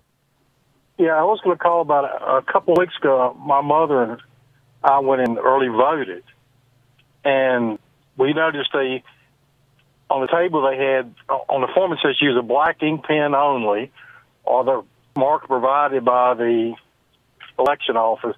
All right, there was 7 seats, 7 people. It was 1 black pen and 6 blue pens. Really? And I wonder if that would be a way to cut votes out. Well, that's interesting. So I wonder if Was it? yeah, Was it? I Were wonder you? Were you voting in a district that is overwhelmingly Democratic? No, overwhelmingly Republican. Huh. It's very weird. Well, then it sounds like a good old-fashioned screw-up. Yeah, because the optical eye probably won't pick up the blue. Yeah. Well, that's. I believe that's the problem. Is that the scanning machines, they require black in order to know that the little circle is completely filled in. So, I hope you brought that to the attention of the poll workers.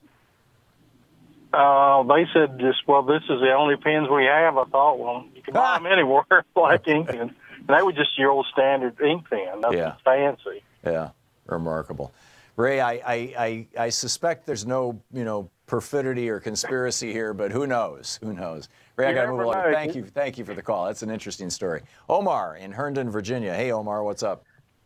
Tom, thank you so much for taking my call. I was listening to you yesterday about Nate Silver, basically describing the president. I really think that there's a mental deficiency with this president.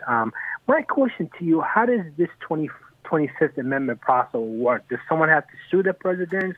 How does it go about removing him if the 25th Amendment was the 25th Amendment was passed right after Jack Kennedy was shot, and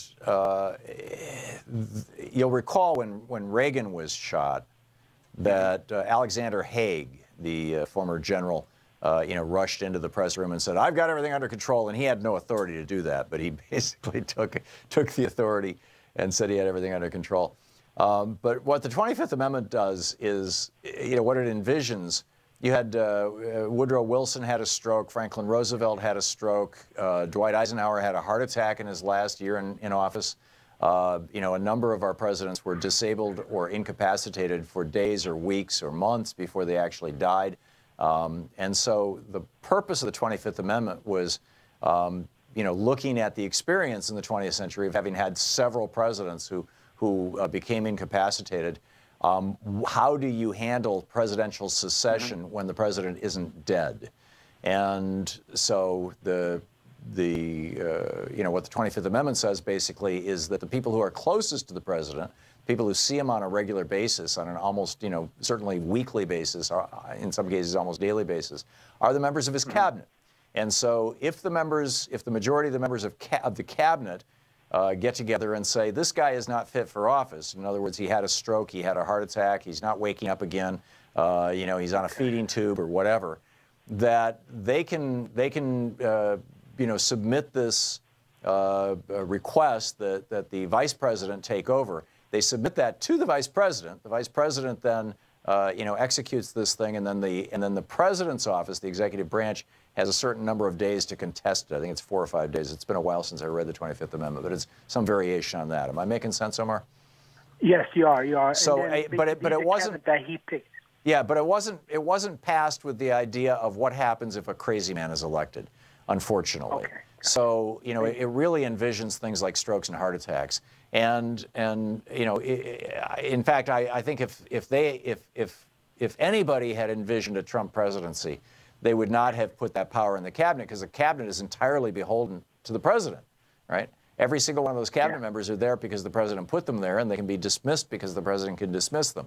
And so, saying, if you're a cabinet member, saying, yeah, I go along with the 25th Amendment, if there's not an absolute, unanimous agreement on that, you're just destroying your own career, and that's it. And then Trump comes after you. So I think the 25th Amendment is going to be a stretch. I think what's far more likely is we're going to discover, as Robert Mueller is doing his investigations, that there are multiple levels of criminality involved with Donald Trump.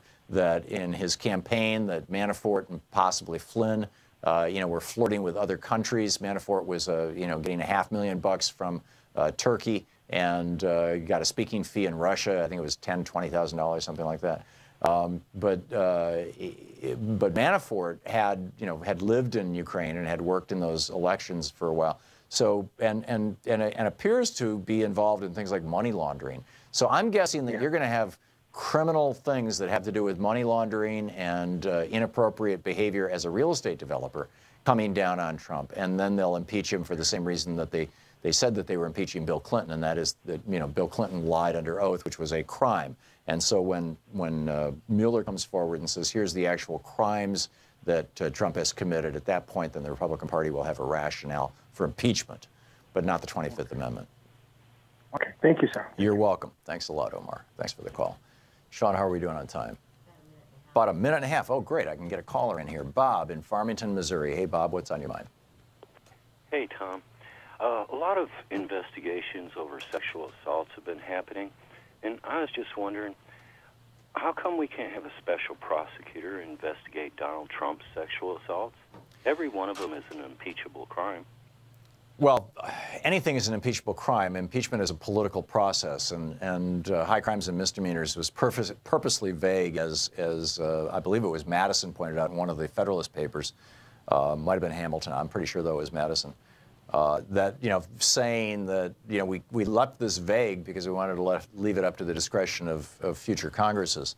There are, what, a dozen or more women who have come forward now and said that Trump has sexually assaulted them. At least. Yeah, and there's going to be, I thought it was this week, I think it's, you know, maybe tomorrow or the next day, there was going to be the initial discovery in one of those cases.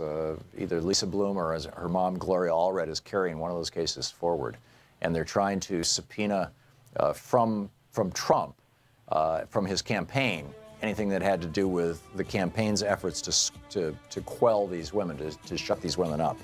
So I don't think this is over, Bob, and I think that's a scenario that I think is a very real possibility too. Although, you know, being president, it makes it a whole lot harder to prosecute or to sue, but it's not impossible. Bob, thanks a lot for the call. We'll be right back. You're listening to Thom Hartmann. Visit thomhartmann.com for audio and video archives. We're going to check in with Talk Media News in about 5 minutes. More of your calls as well. Stick around.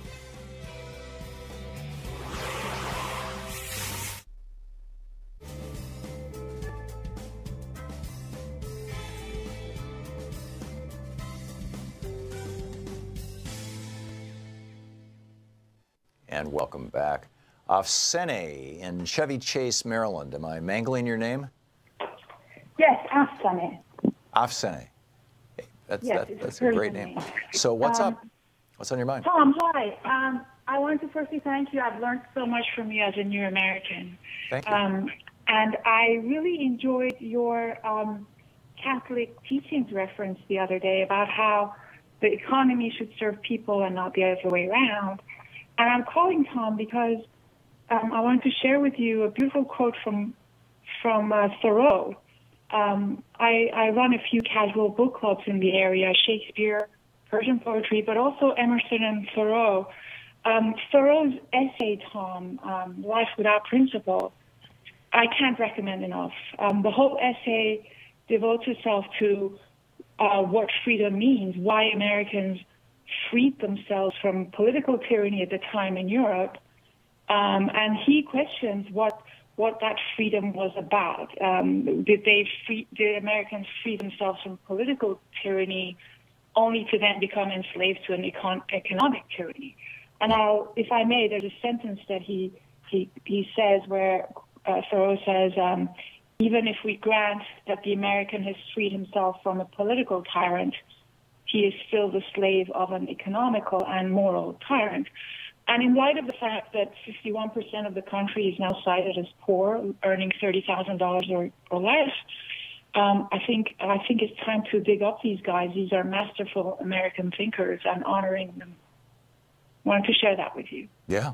I think excellent point in all regards. And thank you so much, Tom. I learned a lot from you. I love Thank you. Thank you very much for the call, Afsene. Thank you. Al in Vancouver, British Columbia, Canada. Hey, Al, what's up? Yeah, Tom. 13 years I've been listening. I left a message with your screener about a new Democrats campaign slogan. Mm-hmm. I hope he passes it on to you. Okay. But my suggestion is a bit of political theater in states controlled by Democrats. the governor would announce that he's going to incapacitate all the voting machines, line them up on the road and crush them with a Sherman tank, and have it a big splash on the news, and get governor after governor after governor to do this and say we're going to paper that can be recounted and recounted. And hopefully somebody... Yeah.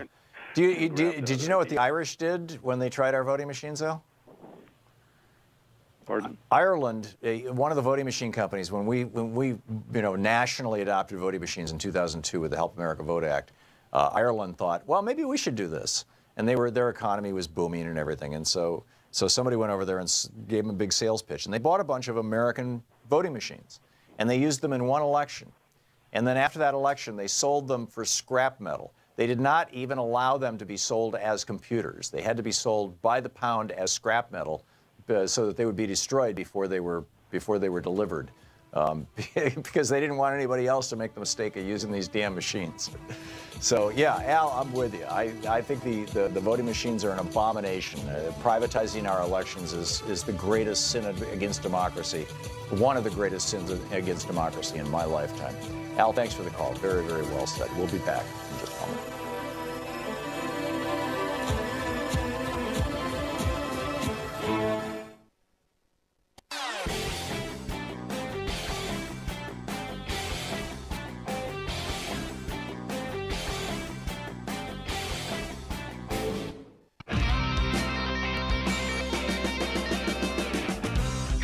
And welcome back. Thom Hartmann here with you. And I don't have Ellen Ratner on the telephone, so I'm not sure how to put her on the air. Oh, there she is.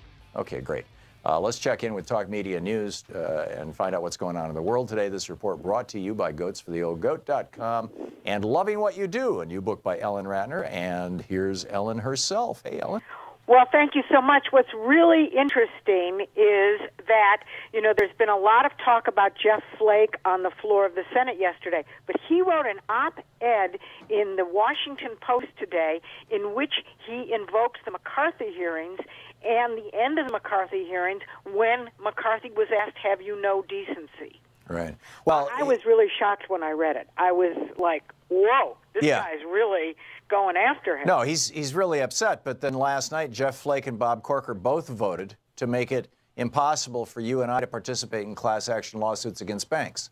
I know. They're still doing their thing. I mean, if these guys are genuine, what can you say? Well, if Corker and Flake were real profiles in courage, if they weren't going to go right off into the sunset to $5 million a year jobs as lobbyists, or Flake wasn't going to run for president in 2020. As lobbyists, as former members of Congress, they can get on the floor. Oh, I know, and it's mind-boggling, and which is why they make so much money as lobbyists. But if they were serious about what they're saying, they would leave the Republican Party and caucus with the Democrats. Well, they're not that serious. Yeah. No, I mean, if they really think that the president and their party are going down the wrong road, there's a simple solution. You can stop the whole process. You've got two of them now. If both Bob Corker and Jeff Flake said, that's it, we're gonna pull an Angus King here. We're gonna declare ourselves independents, and we're gonna caucus with the Democrats. If they did that, then I would believe them. But talk is cheap, Ellen. Talk is cheap, for sure. When you ought to know it, I do it too. Yeah. Okay, DACA.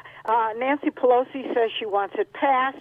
As you know, the Republicans are dragging their heels on it, and you have something like 800,000 DACA kids who are facing deportation. And I happen to know for a fact that ICE never used to go after people unless they were bad hombres, as President Trump says, and now they're just going after everybody. Right. Well, they've changed the rules. They've said that you have to have committed a crime for ICE to go after you, but being here without documentation is a crime, and so they now every person who's here without documentation is subject to scrutiny by ICE. What's interesting, as you know, that they're making a lot about Hillary Clinton and the Democratic National Committee going and hiring Fusion GPS. So I went on their website. Well, guess what? They have just a little statement on their website, nothing else. There's no way of finding anything out about Fusion GPS. Yeah. Okay, the CDC began an app to help parents with child development. You can actually download it on your phone. Meanwhile, Honolulu has put on a law into effect today, which was actually passed in July, that makes it illegal to cross the street while looking at your iPhone or any other kind of device like that. That law will probably save lives. That's what I think. I get on a plane, I try and talk to the person next to me, and if they're young, they have their earphones in, they're looking at their iPhone, and it's hopeless. Yeah. Okay. Yeah. The Nation has an article, that's the magazine, The Nation, about drilling on public lands and how the Trump administration is trying to make drilling available on public lands. They're planning on having an auction. I'm sure that's how Donald Trump thinks he's going to put money in the Treasury. Yeah, and it's Public Citizen issued a piece about this just a few hours ago. They're just horrified by this. By the way, Ed Rampell is going to be with us in about 5 minutes talking about the blacklist. Oh, wow. So, well, I love Ed Rampell, and I'm going to see him in California.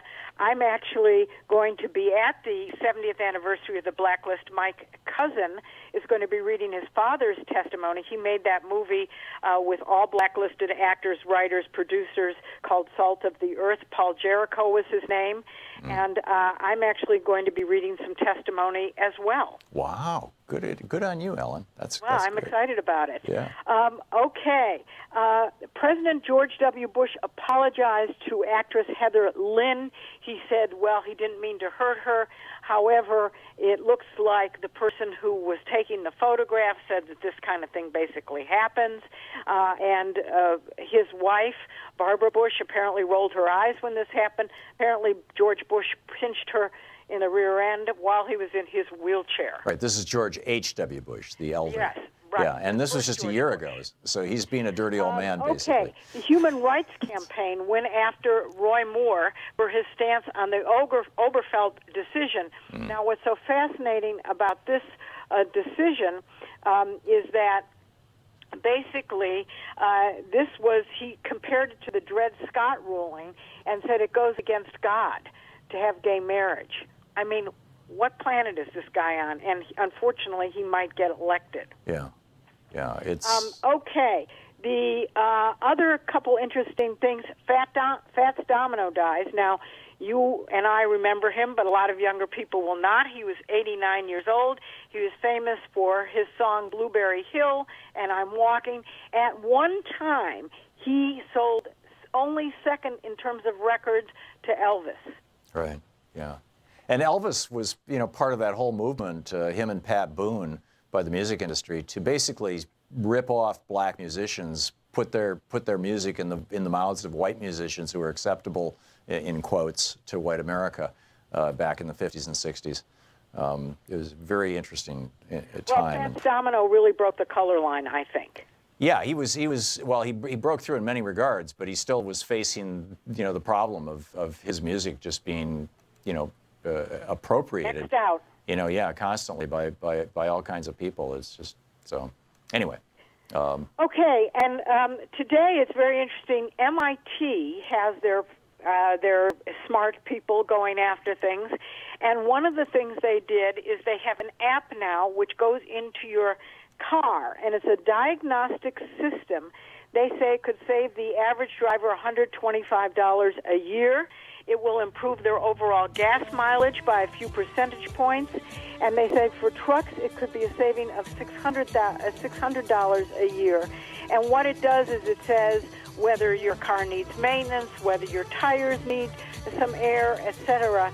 And they think that this will start to save American customers a lot of money. That's great. Ellen Ratner with Talk Media News. Thanks, Ellen. Thank you. There's Fats Domino. I'm walking to New Orleans. I'm going to need. From United.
The Thom Hartmann Program is brought to you in part by the Aiden Forecast, an investment newsletter with weekly updates of leading market indicators and a monthly deep dive into what the details of the economy and the markets mean for investors and retirees. On the web at aidenmarkets.com. Wines have some of the highest pesticide levels in our food chain. This hour brought to you by ecowine.com. Pesticide-free wines, organic wines, imported from France by the organic wine company, ecowine.com. The Thom Hartmann Program is brought to you in part by Super Beets. Super Beets are sourced from non-GMO beets, and they're packed with dietary nitrates, helping to produce nitric oxide for more energy, stamina, and support for healthy blood pressure levels naturally. For more information, call 800-223-8242 or visit freespeechbeets.com.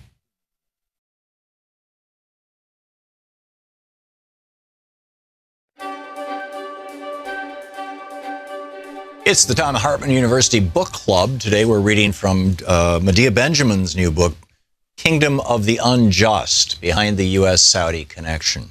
And this is from the introduction. Through the women-led peace organization Code Pink, which I co-founded with Jody Evans after the 9/11 attacks, I have spent much of the last decade standing up against U.S. military intervention in the Middle East and supporting local democracy activists. I traveled many times to the region, listening to human rights activists, marching with them in the streets, dodging tear gas and bullets, and getting beaten up and deported by government thugs.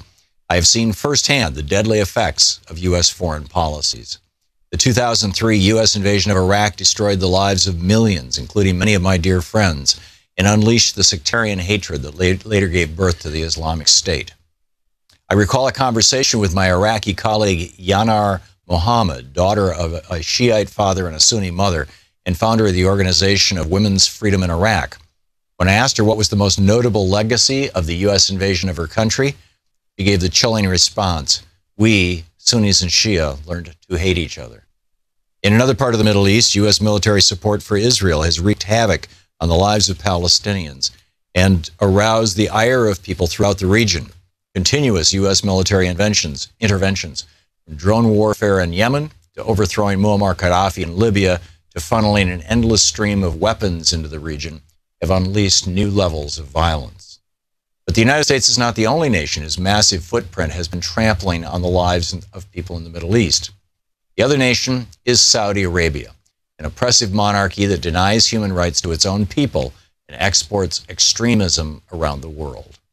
It also happens to be the closest U.S. ally in the Arab world. During the 1980s and 1990s, I met intolerant and violent young men in Pakistan and Afghanistan who were trained to hate Westerners in Saudi schools. In 2001, I saw my own nation convulsed by an attack on September 11th that was perpetrated mostly by Saudis. Not hard to connect the dots behind the spread of the Saudi intolerant ideology of Wahhabism, the creation of Al-Qaeda and the Islamic State, and the attacks in New York, Paris, Brussels, and San Bernardino. You can also connect the dots between Saudi Arabia and the failure of some of the historic uprisings associated with the Arab Spring, since the Saudi monarchy did not want calls for democracy to threaten its own grip on power. I was in Bahrain after Saudi tanks crushed the inspiring grassroots encampment in Pearl Square, where tens of thousands had gathered day after day to demand democracy. I will never forget the excitement of being in Tahrir Square during the Egyptian Revolution, and watching aghast as a military coup backed by the Saudis put some 40,000 activists behind bars. In Yemen, the Saudis took a direct military role in that nation's internal conflict with a ruthless bombing campaign. When I travel overseas, people often ask me why Saudi Arabia, a country that is so repressive internally and overseas, is such a close ally to the United States. Iranian friends want to know why the U.S. government is so outspoken about human rights violations in Iran, but silent about the worst abuses in the Saudi kingdom. Yemenis want to ask why my government supplies weapons to the very nation, Saudi Arabia, that bombed their schools and hospitals. Saudi women ask why the United States, which professes great democratic values, props up a regime that treats women as second-class citizens. The easy answer is oil, weapon sales, and other business interests. Oil has formed the basis for U.S.-Saudi ties. The kingdom has become the largest purchaser of American weapons in the world, and hundreds of billions of Saudi petrodollars help shore up the U.S. economy. But there's another reason, perhaps more critical than any of the others. The American people have not demanded an end to this dysfunctional, toxic relationship. Why? In part, because the American people know so little about it. Even Americans who consider them parts of a peace movement know virtually nothing about the kingdom. The Saudi press is muzzled, foreign journalists are strictly monitored, and only tourists visiting for religious purposes are allowed into the country.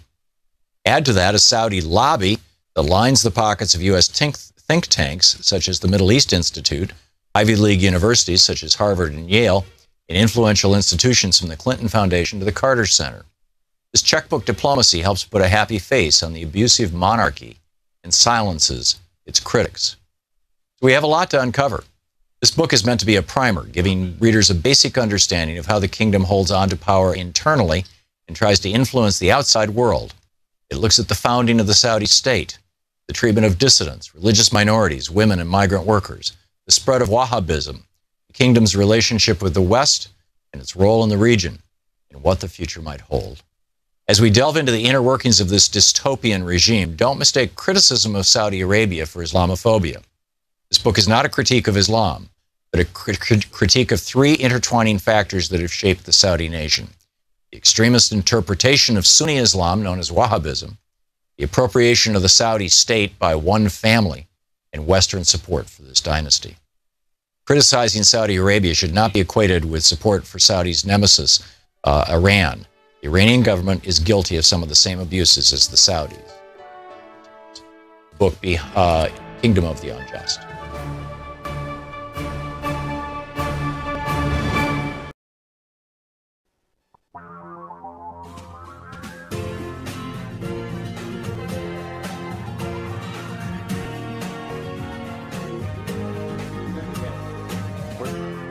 This is the Thom Hartmann Program. Welcome back. Thom Hartmann here with you. The corruption of government officials is the top fear of Americans. This is pretty astonishing. This is a piece at Forbes, of all places. It's a study by Chapman University. It's the Survey of American Fears. They polled 1,207 U.S. adults on their level of fear across 80 different categories, ranging from crime to personal anxiety to natural disasters. They've been doing this for years, this study. And Trump's decision to withdraw the U.S. from Paris Climate Accords has made an impact, with 48% of Americans now fearful of global warming and climate change. 45% are afraid of air pollution. But here are the things that Americans are most afraid of.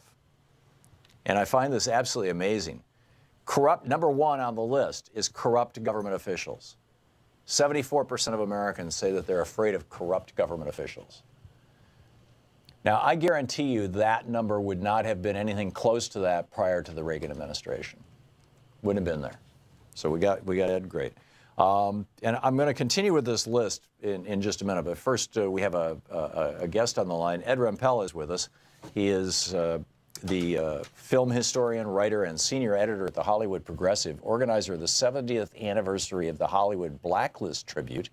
The website, generosity.com/fundraising/Hollywood-blacklist-tribute. And you can tweet him at Hollywood P-R-O-G-R-E. Ed, welcome back to the program. It's been a while. Hey, Tom. Great to talk to you. And a much simpler website, by the way, is blacklist-tribute.com. Great. The other one, I know, it's quite a mouthful, but then again, the whole Hollywood blacklist subject is a huge mouthful. Right. So the blacklist happened 70 years ago, and therefore, presumably, a lot of people who are listening to the program right now may not even know what we're talking about, or if they do, they only know about it in very vague and indistinct terms. You want to set the table for us here, set the stage? What exactly was the blacklist, and how did it play out? What impact did it have on this country? Exactly 70 years ago on Friday, October 27th, 1947, the very first member of the Hollywood 10 was called to testify before Congress about alleged subversion in the film industry. And basically what happened, starting with John Howard Lawson, the first screenwriter to testify, was for about 13 years or more, talents in the entertainment industry were not allowed to perform unless they not only recanted and informed on themselves, their own activities. Let's say they supported a fundraiser against Franco during the Spanish Civil War, or they were members of the Communist Party, or any variety of progressive causes was supported. But then, and this is the real kicker, people then had to inform on everybody else that they knew, and if they didn't name names, crawl like rats, and be stool pigeons, then they would be blacklisted and not allowed to work for the motion picture industry studios. Wow. Wow. And Tom, it's important that people understand that the members of the Hollywood 10, such as Dalton Trumbo, they went to prison for contempt of Congress. They were fined, and people were driven during this awful period that then set the stage for McCarthyism, that people committed suicide. People like John Garfield and Canada Lee, who had bad hearts, Joe Bromberg, were put under such huge pressure that they did have heart attacks and die. So this was a huge era of government repression aimed at the left, the worst type of big government intrusion into the privacy of Americans. And we want to remind people what happened starting October 27th, 1947, 70 years ago to the day of our Friday event, because we see signs of something similar stirring in the winds, and we must never forget that Joe McCarthy's chief counsel, Roy Cohn, went on to become Donald Trump's mentor and attorney. Right. And this is very concerning. Now, there were some clear heroes of the blacklist era. I mean, Paul Jericho and Dalton Trumbo and like that. But there were also some villains. Correct me if I'm wrong, Ed, but we're talking with Ed Rampell. But my recollection is that Ronald Reagan was actually informing to the FBI while he was president of the Screen Actors Guild about people that he thought should be on the blacklist. Do I have that right? That's true. There were a lot of people who cooperated. There were a lot of informers, and we are going to be reading at this event the transcripts of the House Un-American Activities Committee hearings. And we're going to have the transcripts of two informers.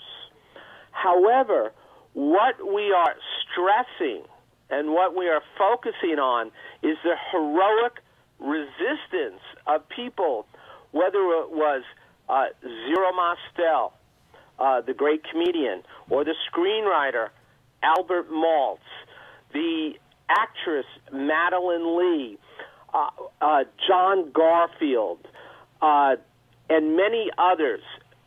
The heroic resistance that people who refuse to be so-called friendly witnesses, so-called cooperative witnesses.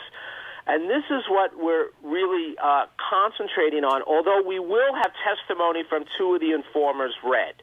And one of them will be read by Norma Barsman, a 97-year-old survivor of the Hollywood blacklist, who will read the testimony of the informer who gave away the names of all of their mutual friends. Wow. So it's still alive. It's still raw for some of these people. That's remarkable, 70 years on. And we're going to have Marsha Hunt is planning to be there. Marsha turned 100 years old this month. Wow. And in 1947, she got on that airplane with Humphrey Bogart and Lauren Bacall and a bunch of other Hollywood stars and directors and so on, and they flew to Washington, D.C. to observe the Hollywood 10 hearings, and Marsha is planning to attend our event, and we're going to have a special 100-year-old birthday celebration for Marsha. And 91, on October 31st, 91-year-old Lee Grant made a special video for us discussing how her comment, like a one-sentence comment at the memorial service of her friend Joe Bromberg, caused Lee Grant, who was only about 25 or 26, she had just won an Academy Award for her first major role opposite Kirk Douglas in Detective Story. Lee made one public comment at a memorial service and then was blacklisted from movies until about 1964. Yeah, these guys were absolutely brutal. The granddaughter of Kirk Douglas, actress Kelsey Douglas, is going to read a statement that Kirk wrote specifically for us. Kirk is also 100 years old now, and he's unable to attend himself. But his granddaughter is going to read Kirk's statement, talking about how he Great stuff. Dalton Trumbo Is helped the Thom Hartmann Program. Ed Rumpel, the film historian and writer and senior editor at the Hollywood Progressive. Thanks, Ed. Great. It's this Friday at the Writers Guild Theater in Beverly.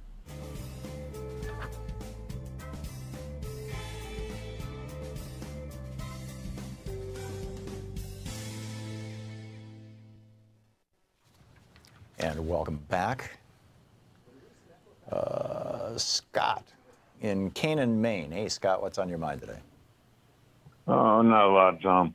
Hey, listen, with all these tax breaks and stuff that they're getting ready to vote on, why don't they make those job creators create the jobs and build the factories first before they go ahead and give them, the tax breaks? Because no business person is going to create a factory to meet demand that doesn't exist. The entire thing is a lie. It's a scam, Scott. Yeah, I know it is. That's why I'm just kind of throwing it out there to get your opinion. I caught a little bit of it last time. Yeah, no, that would another caller, but I didn't get all of it. Yeah, saying to these billionaires who own and fund the Republican Party, if you want your tax cuts, if you want your tax breaks or whatever, create some jobs first. That'd be a great idea. Republicans aren't going to do that, though. They know that this is a scam. I mean, they in the 80s, Reagan cut taxes, and it didn't do anything for the economy. In fact, it created the biggest stock market crash since 1929 and blew up the savings and loan industry. When LBJ raised tax or cut taxes in '64, it didn't stimulate the economy. It has never been demonstrated to do anything. Actually, the only tax cut that does stimulate the economy, and that did in 2009, is when you cut the payroll tax, which is what President Obama did for a year. You cut the payroll tax, which means that people who are making $5,000 a year, $10,000 a year, $20,000 a year, people at the bottom end of the economic ladder who spend 100% of their income were getting actually a raise. And they spent more money, and that stimulated the economy. That was actually measurable. But when you so-called stimulate the economy by cutting taxes on wealthy people, it produces no effect at all. Yeah. So. Hey, how far do you think that these people, the Republicans, and put them all together, the House and the Senate, how far do you think that they can push the American people before there's just a flat-out rebellion against them and throw them all out? The one thing that the Republicans have, and conservatives more generally, but the one thing that they have that is holding that off, that is keeping the floodgates from opening fully, is a self-contained media ecosystem in which and which Donald Trump, by doing his fake news thing, is encouraging people to insert themselves into. In other words, only watch Fox News, only read Breitbart, only and Drudge, only if you're going to only watch One American News Network. I mean, the things that we know that Trump watches Fox and One America because he's quoted from them in his tweets in the last week or two, well, constantly. And as long as they have that right-wing ecosystem where they've got virtually every city in America has right-wing hate radio on the air. Most cities in America have no progressive radio at all. Everybody in America has access to Fox. Most people don't even have access to MSNBC because it's a premium channel. It's an extra $5 a month, and a lot of people don't buy that package. So as long as the Republican Party has this right-wing ecosystem that keeps people baffled and confused and uninformed or misinformed, they're going to continue to have power. And that's the thing to keep your eye on, Scott, is that right-wing ecosystem. Thanks a lot for the call. We'll be right back.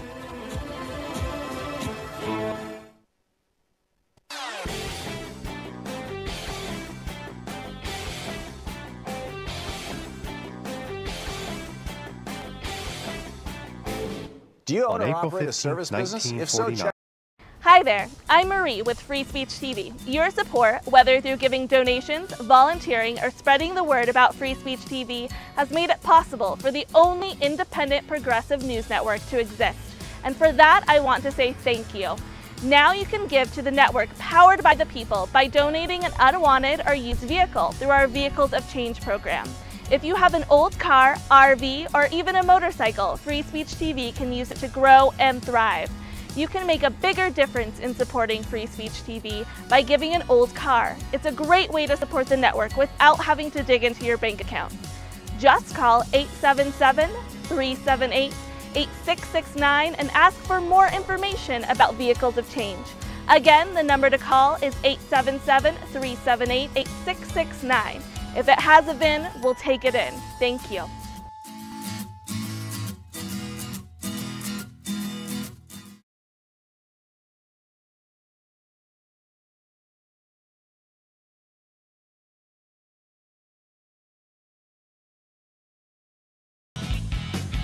Welcome back. Thom Hartmann here with you. Bernie Sanders and a few others, Pete Welch, the Democrat from Vermont, Lloyd Doggett, the Democrat from Texas, Elijah Cummings, the Democrat from Maryland, just introduced legislation. It is looking for the title of the act here. But what I don't see in this press release, unfortunately. But the law will. Along with others, there's Senate Resolution 1369, 771, et cetera. But basically what they're saying is it's crazy that in 2005, I think it was, when the Republicans passed Medicare Part D, the Democrats were like, yeah, great, prescription drug benefits for Americans. And the Republicans said, yeah, but we'll only pass it if Medicare is required to pay full retail price for every single pill that they buy on behalf of any Americans. So if you've got, among Medicare recipients, if you've got, say, 100,000 people a year who go on penicillin, that's probably 1 million penicillin pills, or, let's say it's 500,000 people, whatever. Say 1 million penicillin pills every year that Medicare is going to pay for. Now, when the VA buys 1 million penicillin pills for veterans, they go to the drug companies and they say, we know your retail price at the pharmacy is $1 a pill. Your wholesale price to the pharmacy is 50 cents a pill, but your cost to manufacture is only 5 cents a pill. We'd like to buy them from you at below wholesale. We'll buy them from you at, say, 35 or 40 cents a pill. They negotiate prices, the Veterans Administration does. Hospitals negotiate prices. Big pharmacy chains, Walgreens, Walmart, they negotiate prices. But the Republicans put it into the law that $1 retail price per pill for that penicillin is what all 1 million pills have to be paid when Medicare buys them. When Medicare pays for them, they have to pay the full retail. Why? It's a naked, blatant subsidy to Big Pharma, to the pharmaceutical industry. And it was put there by people like Billy Towson, who actually got a waiver from Congress to leave Congress early to go to work as the head of Big Pharma. And he was the guy who shepherded this law through Congress. So it's a $600 billion a decade ripoff of the American people, $60 billion a year that goes straight to the profit line, straight to the bottom line of the drug companies, and comes out of Medicare. 9 out of 10 Americans support legislation to allow Medicare, to allow the federal government to negotiate with pharmaceutical companies. 9 out of 10 Americans. It doesn't get more clear than that. By the way, back to Americans' top fears. This is where I started the hour. I was talking about what Americans are afraid of. The number one thing that Americans are afraid of right now is corrupt government officials. Why? Because we all want clean water and clean air, and yet we look at Scott Pruitt and Donald Trump, and what are they doing with the EPA? They're making the air dirtier and the water more poisonous. Everybody wants our national parks to be, good and there and available to us when we want to take the family out and things like that. And what's happening? Donald Trump and Ryan Zinke are in the process of decimating our national parks and turning them over to big drilling and mining operations. Americans want Social Security to be solid and stable. And what's happening? The Republicans are trying to cut Social Security. Americans want Medicare and Medicaid that's there and working for us. The budget bill that they just passed day before yesterday, 3 days ago, the Republicans just passed without a single Democratic vote. That budget bill provides for $1 trillion in cuts to Medicaid and $500 billion in cuts to Medicare. I mean, so this is corrupt government officials. We look at what our government is doing, and it's what the billionaires want. It's what the dirty industries want. The industries that spread money around in Washington, D.C. is not what we want. 74.5% of Americans say their biggest fear is corrupt government officials. Tell me we don't have a problem here in the United States. Their second biggest fear, Trump care. 55% of Americans are afraid that Trump care is going to destroy the American healthcare system. The third biggest fear, 53% of Americans are afraid of pollution. A friend of mine who was at increasing pollution. I want to talk. The fourth biggest fear of Americans, 50.4% of Americans, they're afraid of pollution of our drinking water. And yet Trump wants to increase pollution levels in our drinking water, whether it's fracking in rural areas or whether it's dumping crap into our rivers and into our lakes and into the Great Lakes. Trump and Scott Pruitt with the EPA. Hey, let's they've already quote relaxed or done away with over 50 regulations that keep our air and our water pure and clean. 50.2% of Americans, their biggest fear is not having enough money for the future. And yet, what is the Trump administration, the Republicans doing? Making it harder for you to have a pension through your employer, making the stock market more volatile, driving down wages, restricting the ability of workers to unionize, working against unionized workplaces, on and on it goes, which of course allows you to have enough money to retire. 48% of Americans, their biggest fear is high medical bills. We are the only country in the developed world where you can go bankrupt as a result of your medical bills. And last year, over 600,000 Americans went bankrupt because somebody got sick. The number in England, 0. Number in France, 0. Number in Germany, 0. In America, 600,000. There's something wrong here. There's something very wrong. You're listening to the Thom Hartmann Program. Call 202-808-9925. It's amazing. More Americans are afraid of corrupt government officials than they are of North Korea using nuclear weapons. That's only 47%. We'll be back with your calls.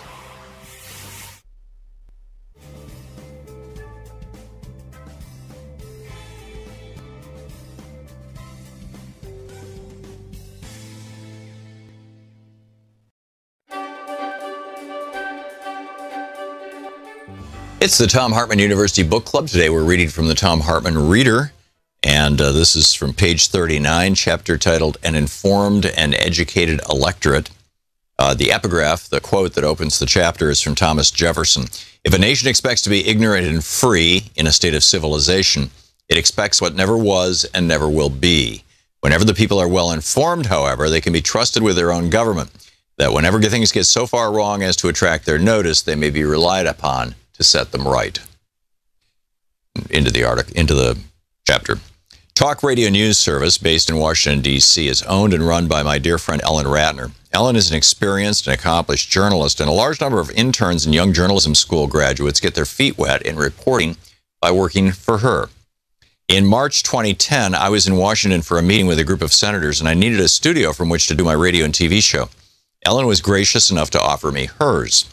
I arrived as 3 of her interns were producing a panel discussion type of TV show for web distribution at talkmedianews.com, in which they were discussing for their viewing audience their recent experiences on Capitol Hill. One intern panelist related that a White House correspondent for one of the big 3 TV networks had told her that the network registered a huge amount of interest in the hot story that week of a congressman's sexual indiscretions. Far less popular were stories about the debates on health care, the conflicts in the Middle East, and even the Americans who had died recently in Iraq or Afghanistan.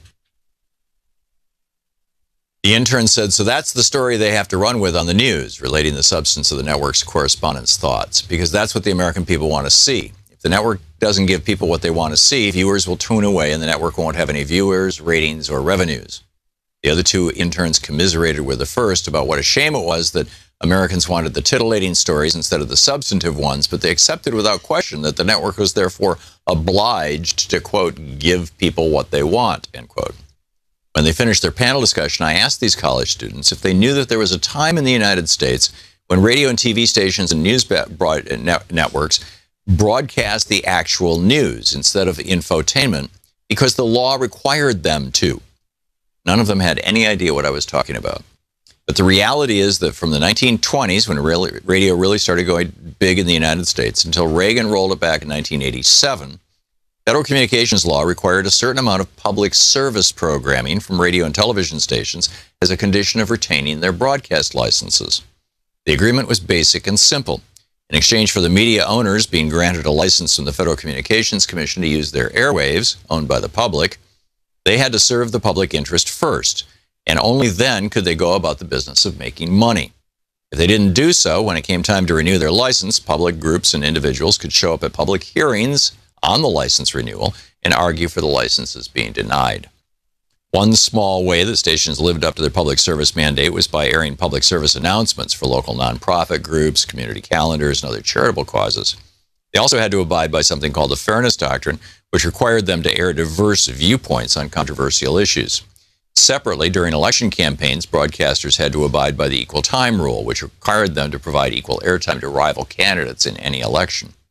But the biggest way that they proved that they were providing a public service and meeting the requirements of the Fairness Doctrine was by broadcasting the news, real news, actual news, local, national, and international news produced by professional old-school journalists. Because the news didn't draw huge ratings like entertainment shows, although tens of millions of Americans did watch it every night on TV and listen to it at the top of every hour on radio from coast to coast. And because real news was expensive to produce, with bureaus and correspondents all over the world, news was a money loser for all of the big 3 TV networks and for most local and radio and national radio and TV stations. But it was such a sacred thing. This was, after all, the keystone that held together the station's license to broadcast and thus to do business. It didn't matter if it lost money. It made all the other money-making things possible. Through much of the early 1970s, I worked in the newsroom of a radio station in Lansing, Michigan. It had been started and was then run by 3 local guys, an engineer, a salesman, and a radio broadcaster. They split up the responsibilities like you expect, and all were around the building most days and would hang out from time to time with the on-air crew, all except the sales guy. I was forbidden from talking with him because I worked in news. There could be no hint, ever, anywhere, that our radio station had violated the FCC's programming in the public interest mandate by, for example, by going easy on an advertiser in a news story or promoting another advertiser in a different story. News had to be news, separate from profits and revenue. And if it wasn't, I'd be fired on the spot. News, in other words, wasn't part of the free market. It was part of our nation's intellectual commons, and thus the price of the station's license.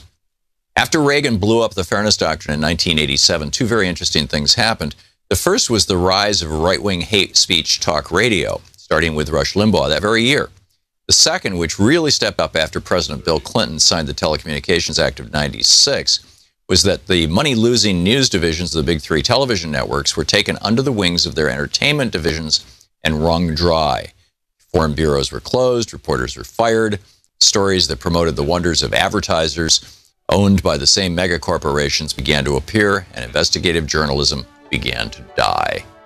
It's the Thom Hartmann Reader.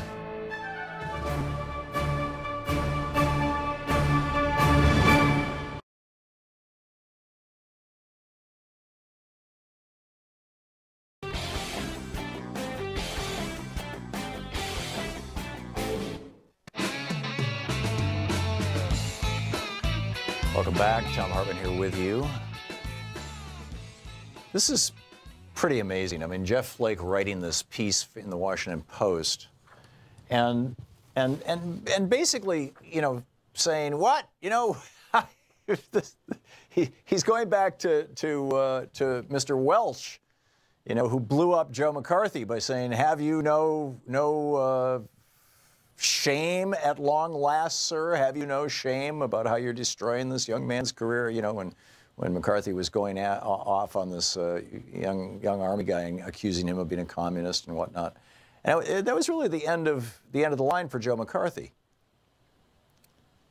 But last night, there was a vote in the Senate on whether to allow Americans, you and me, to band together in a class action lawsuit to sue banks. And the Republicans voted to not allow us to sue banks, to basically to continue forced arbitration, and to arguably cripple the Consumer Financial Protection Bureau in the process. These guys are not profiles in courage. McCain, Corker, and Flake all voted for this last night. They continue to vote Republican. They continue to vote Trump's stuff. This is just drama, and cheap drama at that. Anyhow, Tim in Mosinee, Wisconsin. Hey, Tim, what's on your mind today? Tim? Yep. Hello, hey. Am I on the air? You're on the air. Yeah, first-time caller, long-time listener, and this really fits into a lot of stuff that I've listened to you about or learned from you.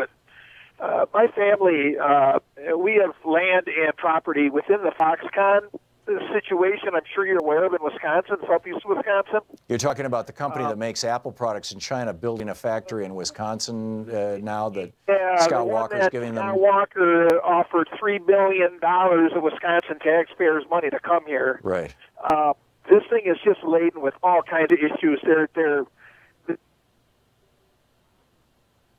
Tim? Tim, you vanished.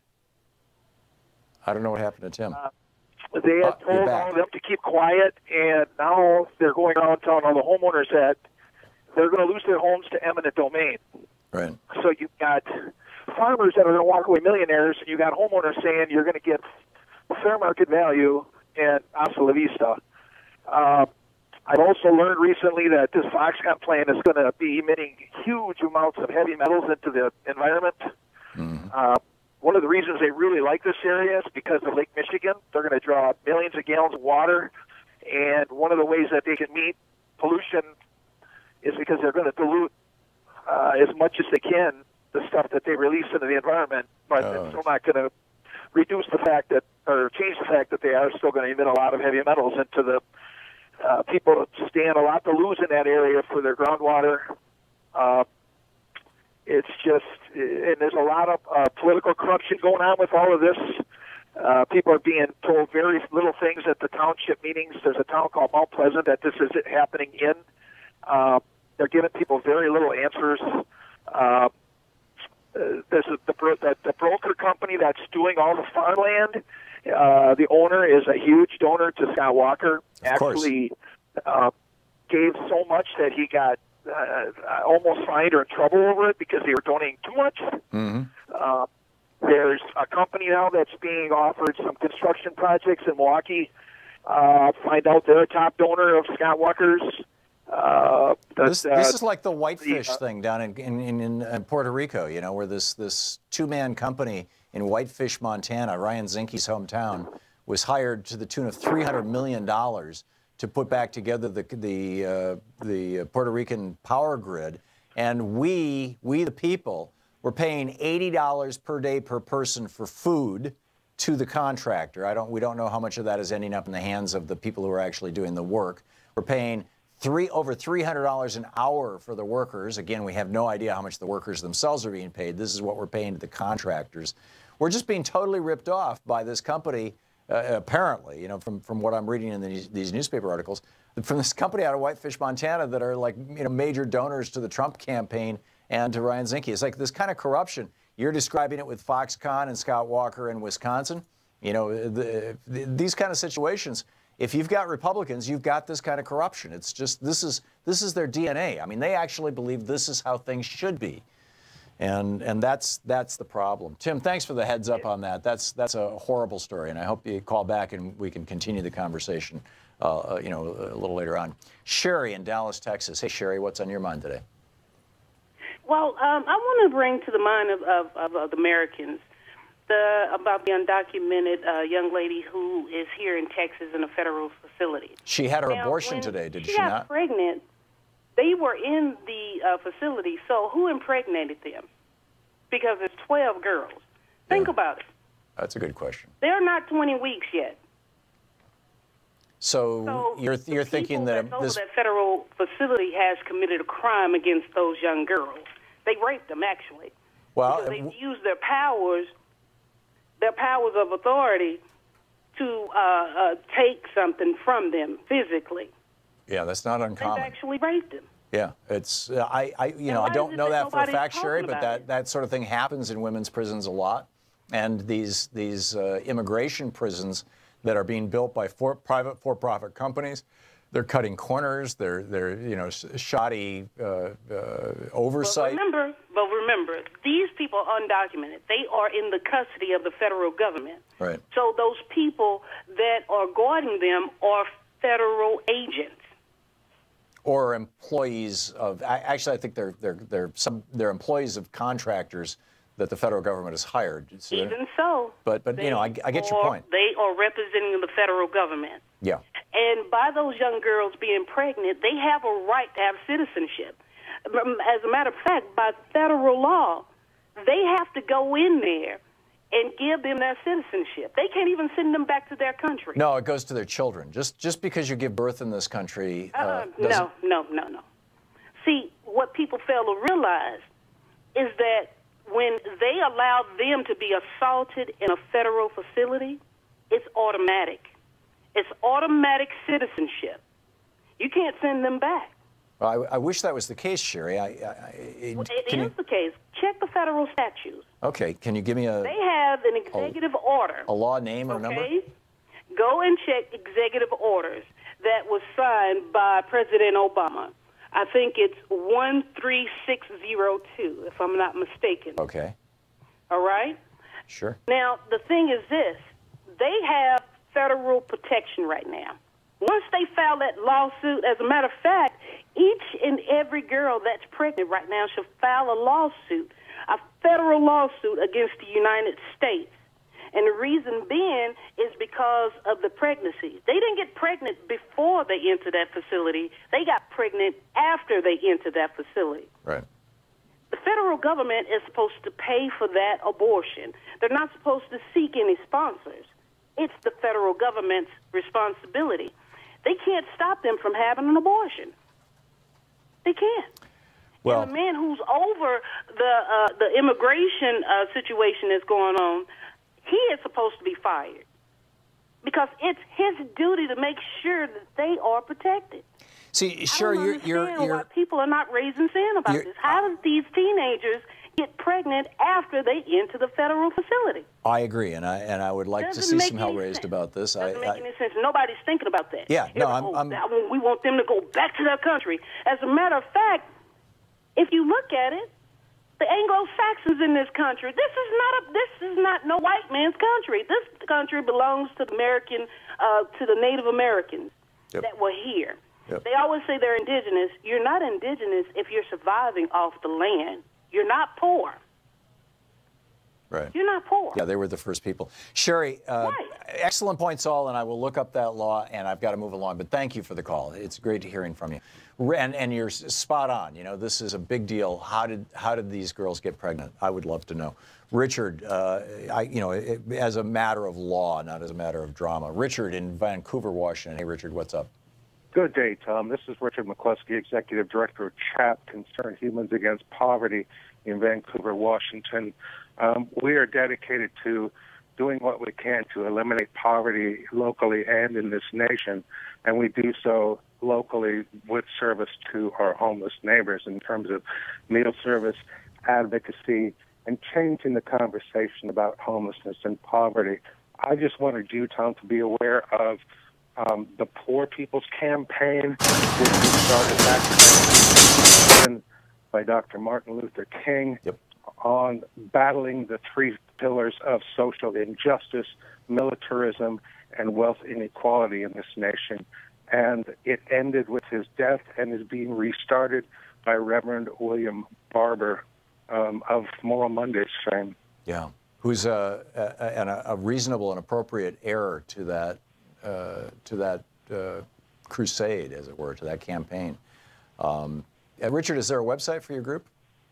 It is. Our group is chapvnc.org, the consonants in Vancouver, chapvnc.org. Great. The link for the Poor People's Campaign is poorpeoplescampaign.org. And I wanted you, Tom, to be aware of the fact that Reverend William Barber will be in Seattle on November 6th.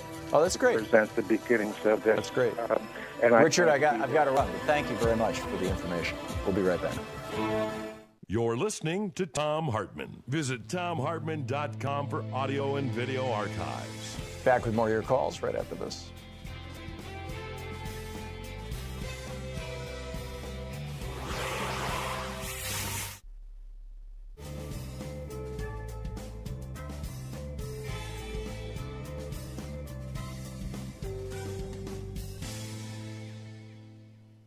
And welcome back. Let's see here. Kurt in Encinitas, California. Hey, Kurt, what's on your mind today? Good morning, sir. Good morning. I'd like to thank you for the many years of intelligent thoughts you've given to everyone, forcing them to think beyond the headlines. Thank you, Kurt. What's up? Yeah, I had a comment about the great Republican tax plan, and about how it's going to magically give everyone $4,000, $9,000 increase in their salaries. Yeah, it's complete BS.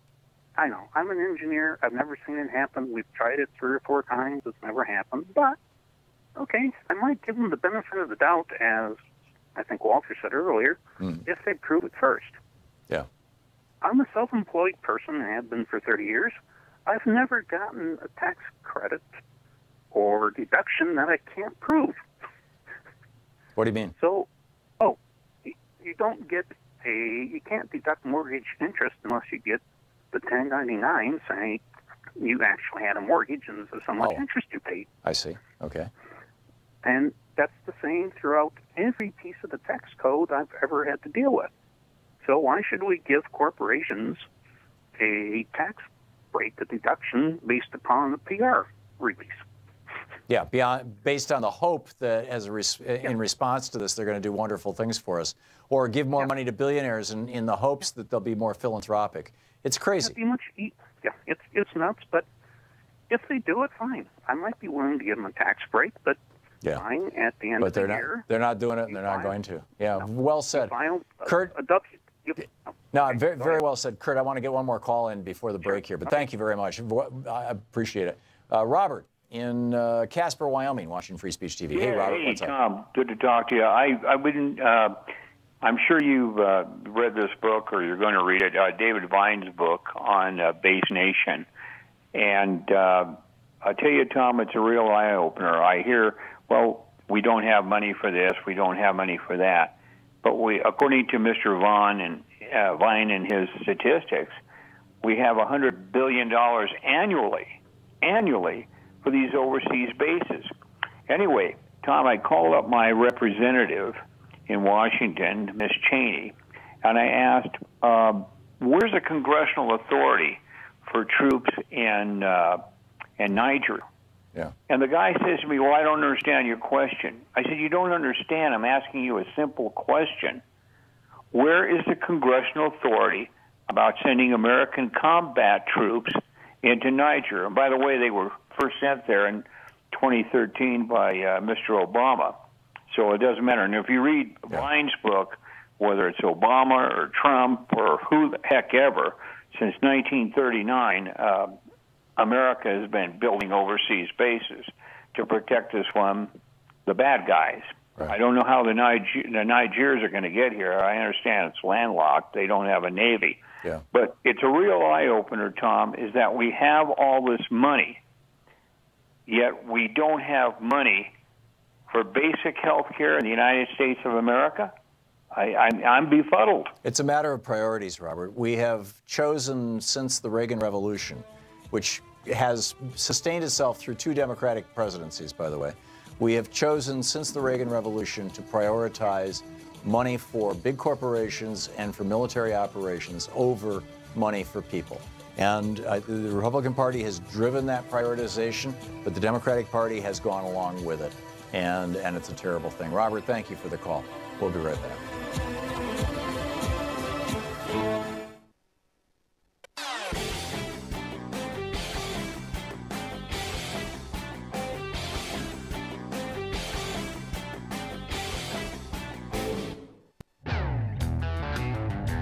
Welcome back. Thom Hartmann here with you, and Martin in Seattle, Washington. Hey, Martin, what's on your mind today? Hey, Tom. I always enjoy your show. I really appreciate your commitment to what you do. Thank you. Lucky to have you out there. And I wanted to comment on this term that I hear used fairly often in the conversation and debate these days. And I think I heard Senator Pocan use it, and that is elections have consequences. Yeah, this is a famous line that Reagan pulled out in the early 80s when somebody was protesting something he did. That's where it came from. My concern with that expression is that, if we had fair elections, then it assumes honest A elections. reasonable thing to say. And I mean, Reagan cut a deal with the Iranians to hold the hostages to screw Jimmy Carter and become president. And so, just like Nixon did with the South Vietnamese, and Bush had his deal with his brother to throw 80,000 African Americans out the voting rolls in Florida just in time for the election. I mean, it's just. Well, I'd like to persuade people to stop using that expression in reference to current politics in the United States, because given everything that we know about Russian interference and given everything that we know about Chris Kobach and interstate crosscheck, I don't think it makes sense for us to say that elections have consequences when we can be pretty darn sure that our elections have been pretty heavily rigged as of late. Or let's just add something to that sentence. Let's say elections have consequences and therefore they have to be fair, honest, and transparent. I couldn't agree more. Yeah. Okay. Yeah. Spot on. Martin, thanks a lot for the call. Excellent point. Jeff in Plano, Illinois. Hey, Jeff, what's on your mind today? Hi, Tom. First-time caller. Thank you. I wanted to discuss the federal poverty levels and how they affect our minimum wage laws. Mm-hmm. I know from personal experience, when I have been struggling financially and trying to get some sort of financial assistance, that the poverty guidelines for, say, a person in a single-person household, the poverty guidelines say that if you're not considered living in poverty unless you make less than $12,060 per year. And I know from the area that I live in, with the cost of living, I would struggle to make ends meet on twice that. Sure. And it seems like the poverty guidelines are based on an old model from the 1960s that say that the average household spends a third of their income on food. Yeah, I'm not sure what the genesis of these guidelines are, Jeff, but they certainly have been a political football over the years and rendered in some ways meaningless. I mean, look at Obamacare, the Affordable Care Act. It gave subsidies to people making up to, what was it, 400% of the poverty guideline? I believe so. So now we're saying, yes, this is our definition of poverty, but we're going to ignore it, and we're going to go with 400% of that, or 200% of that, or 300% of that. I think that there's a whole bunch of these metrics that we really, really need to break down and rebuild. The cost of living adjustment metrics for Social Security, for example, are based on numbers that would be appropriate for people in their 20s and 30s, but not in their 60s and 70s and 80s. The minimum wage needs to be indexed to inflation and productivity. The federal poverty level needs to be recalibrated for actual costs, for what it actually costs to live in the United States. So much has been distorted by $7 trillion being taken out of the pockets of working people and being given to the top 1% just in the last decade, that and far more than that, going all the way back to Reagan. The system has become so distorted that we really, really, and you pointed out brilliantly, Jeff, we really need to go back and look at these metrics. The unemployment metrics, for example, also, they don't capture underemployment or things like that. So, Jeff, well said. Thank you very much. Ted in Greer, South Carolina. Hey, Ted, what's on your mind today? Hi. Yes, I'd like to speak about the current tax reform issues being discussed in this nation. Mm-hmm. I would like to see a return to a tax system like it was under Eisenhower. I don't know the math behind this, but the GDP has increased by 30 times, and real wages have not even hardly doubled. Well, no, actually, real wages have gone down. Household income has almost doubled. Yeah. But that's because now the average household has 2 people working in it, whereas in 1980 it was 1 person. Exactly. Ever since Reagan and this insane idea of corporate tax cuts, which they just spend on stock buybacks or putting in the pockets of the investor class, stock owners or their own bonuses.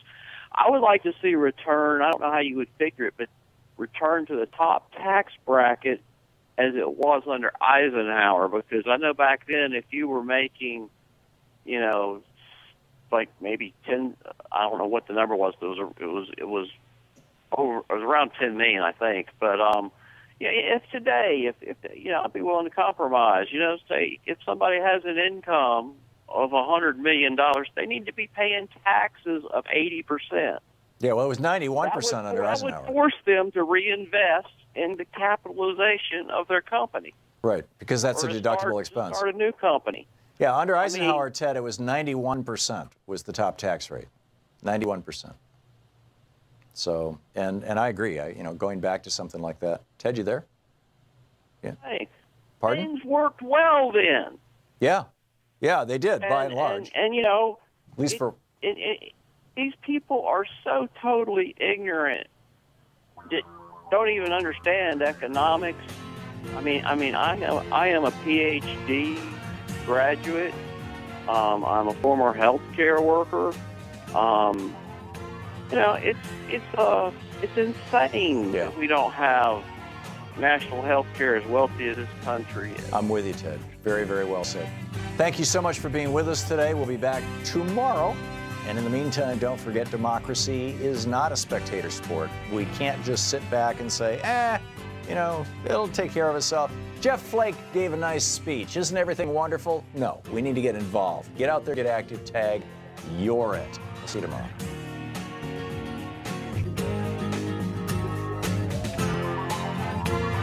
You've been listening to Thom Hartmann. For audio and video archives, visit thomhartmann.com.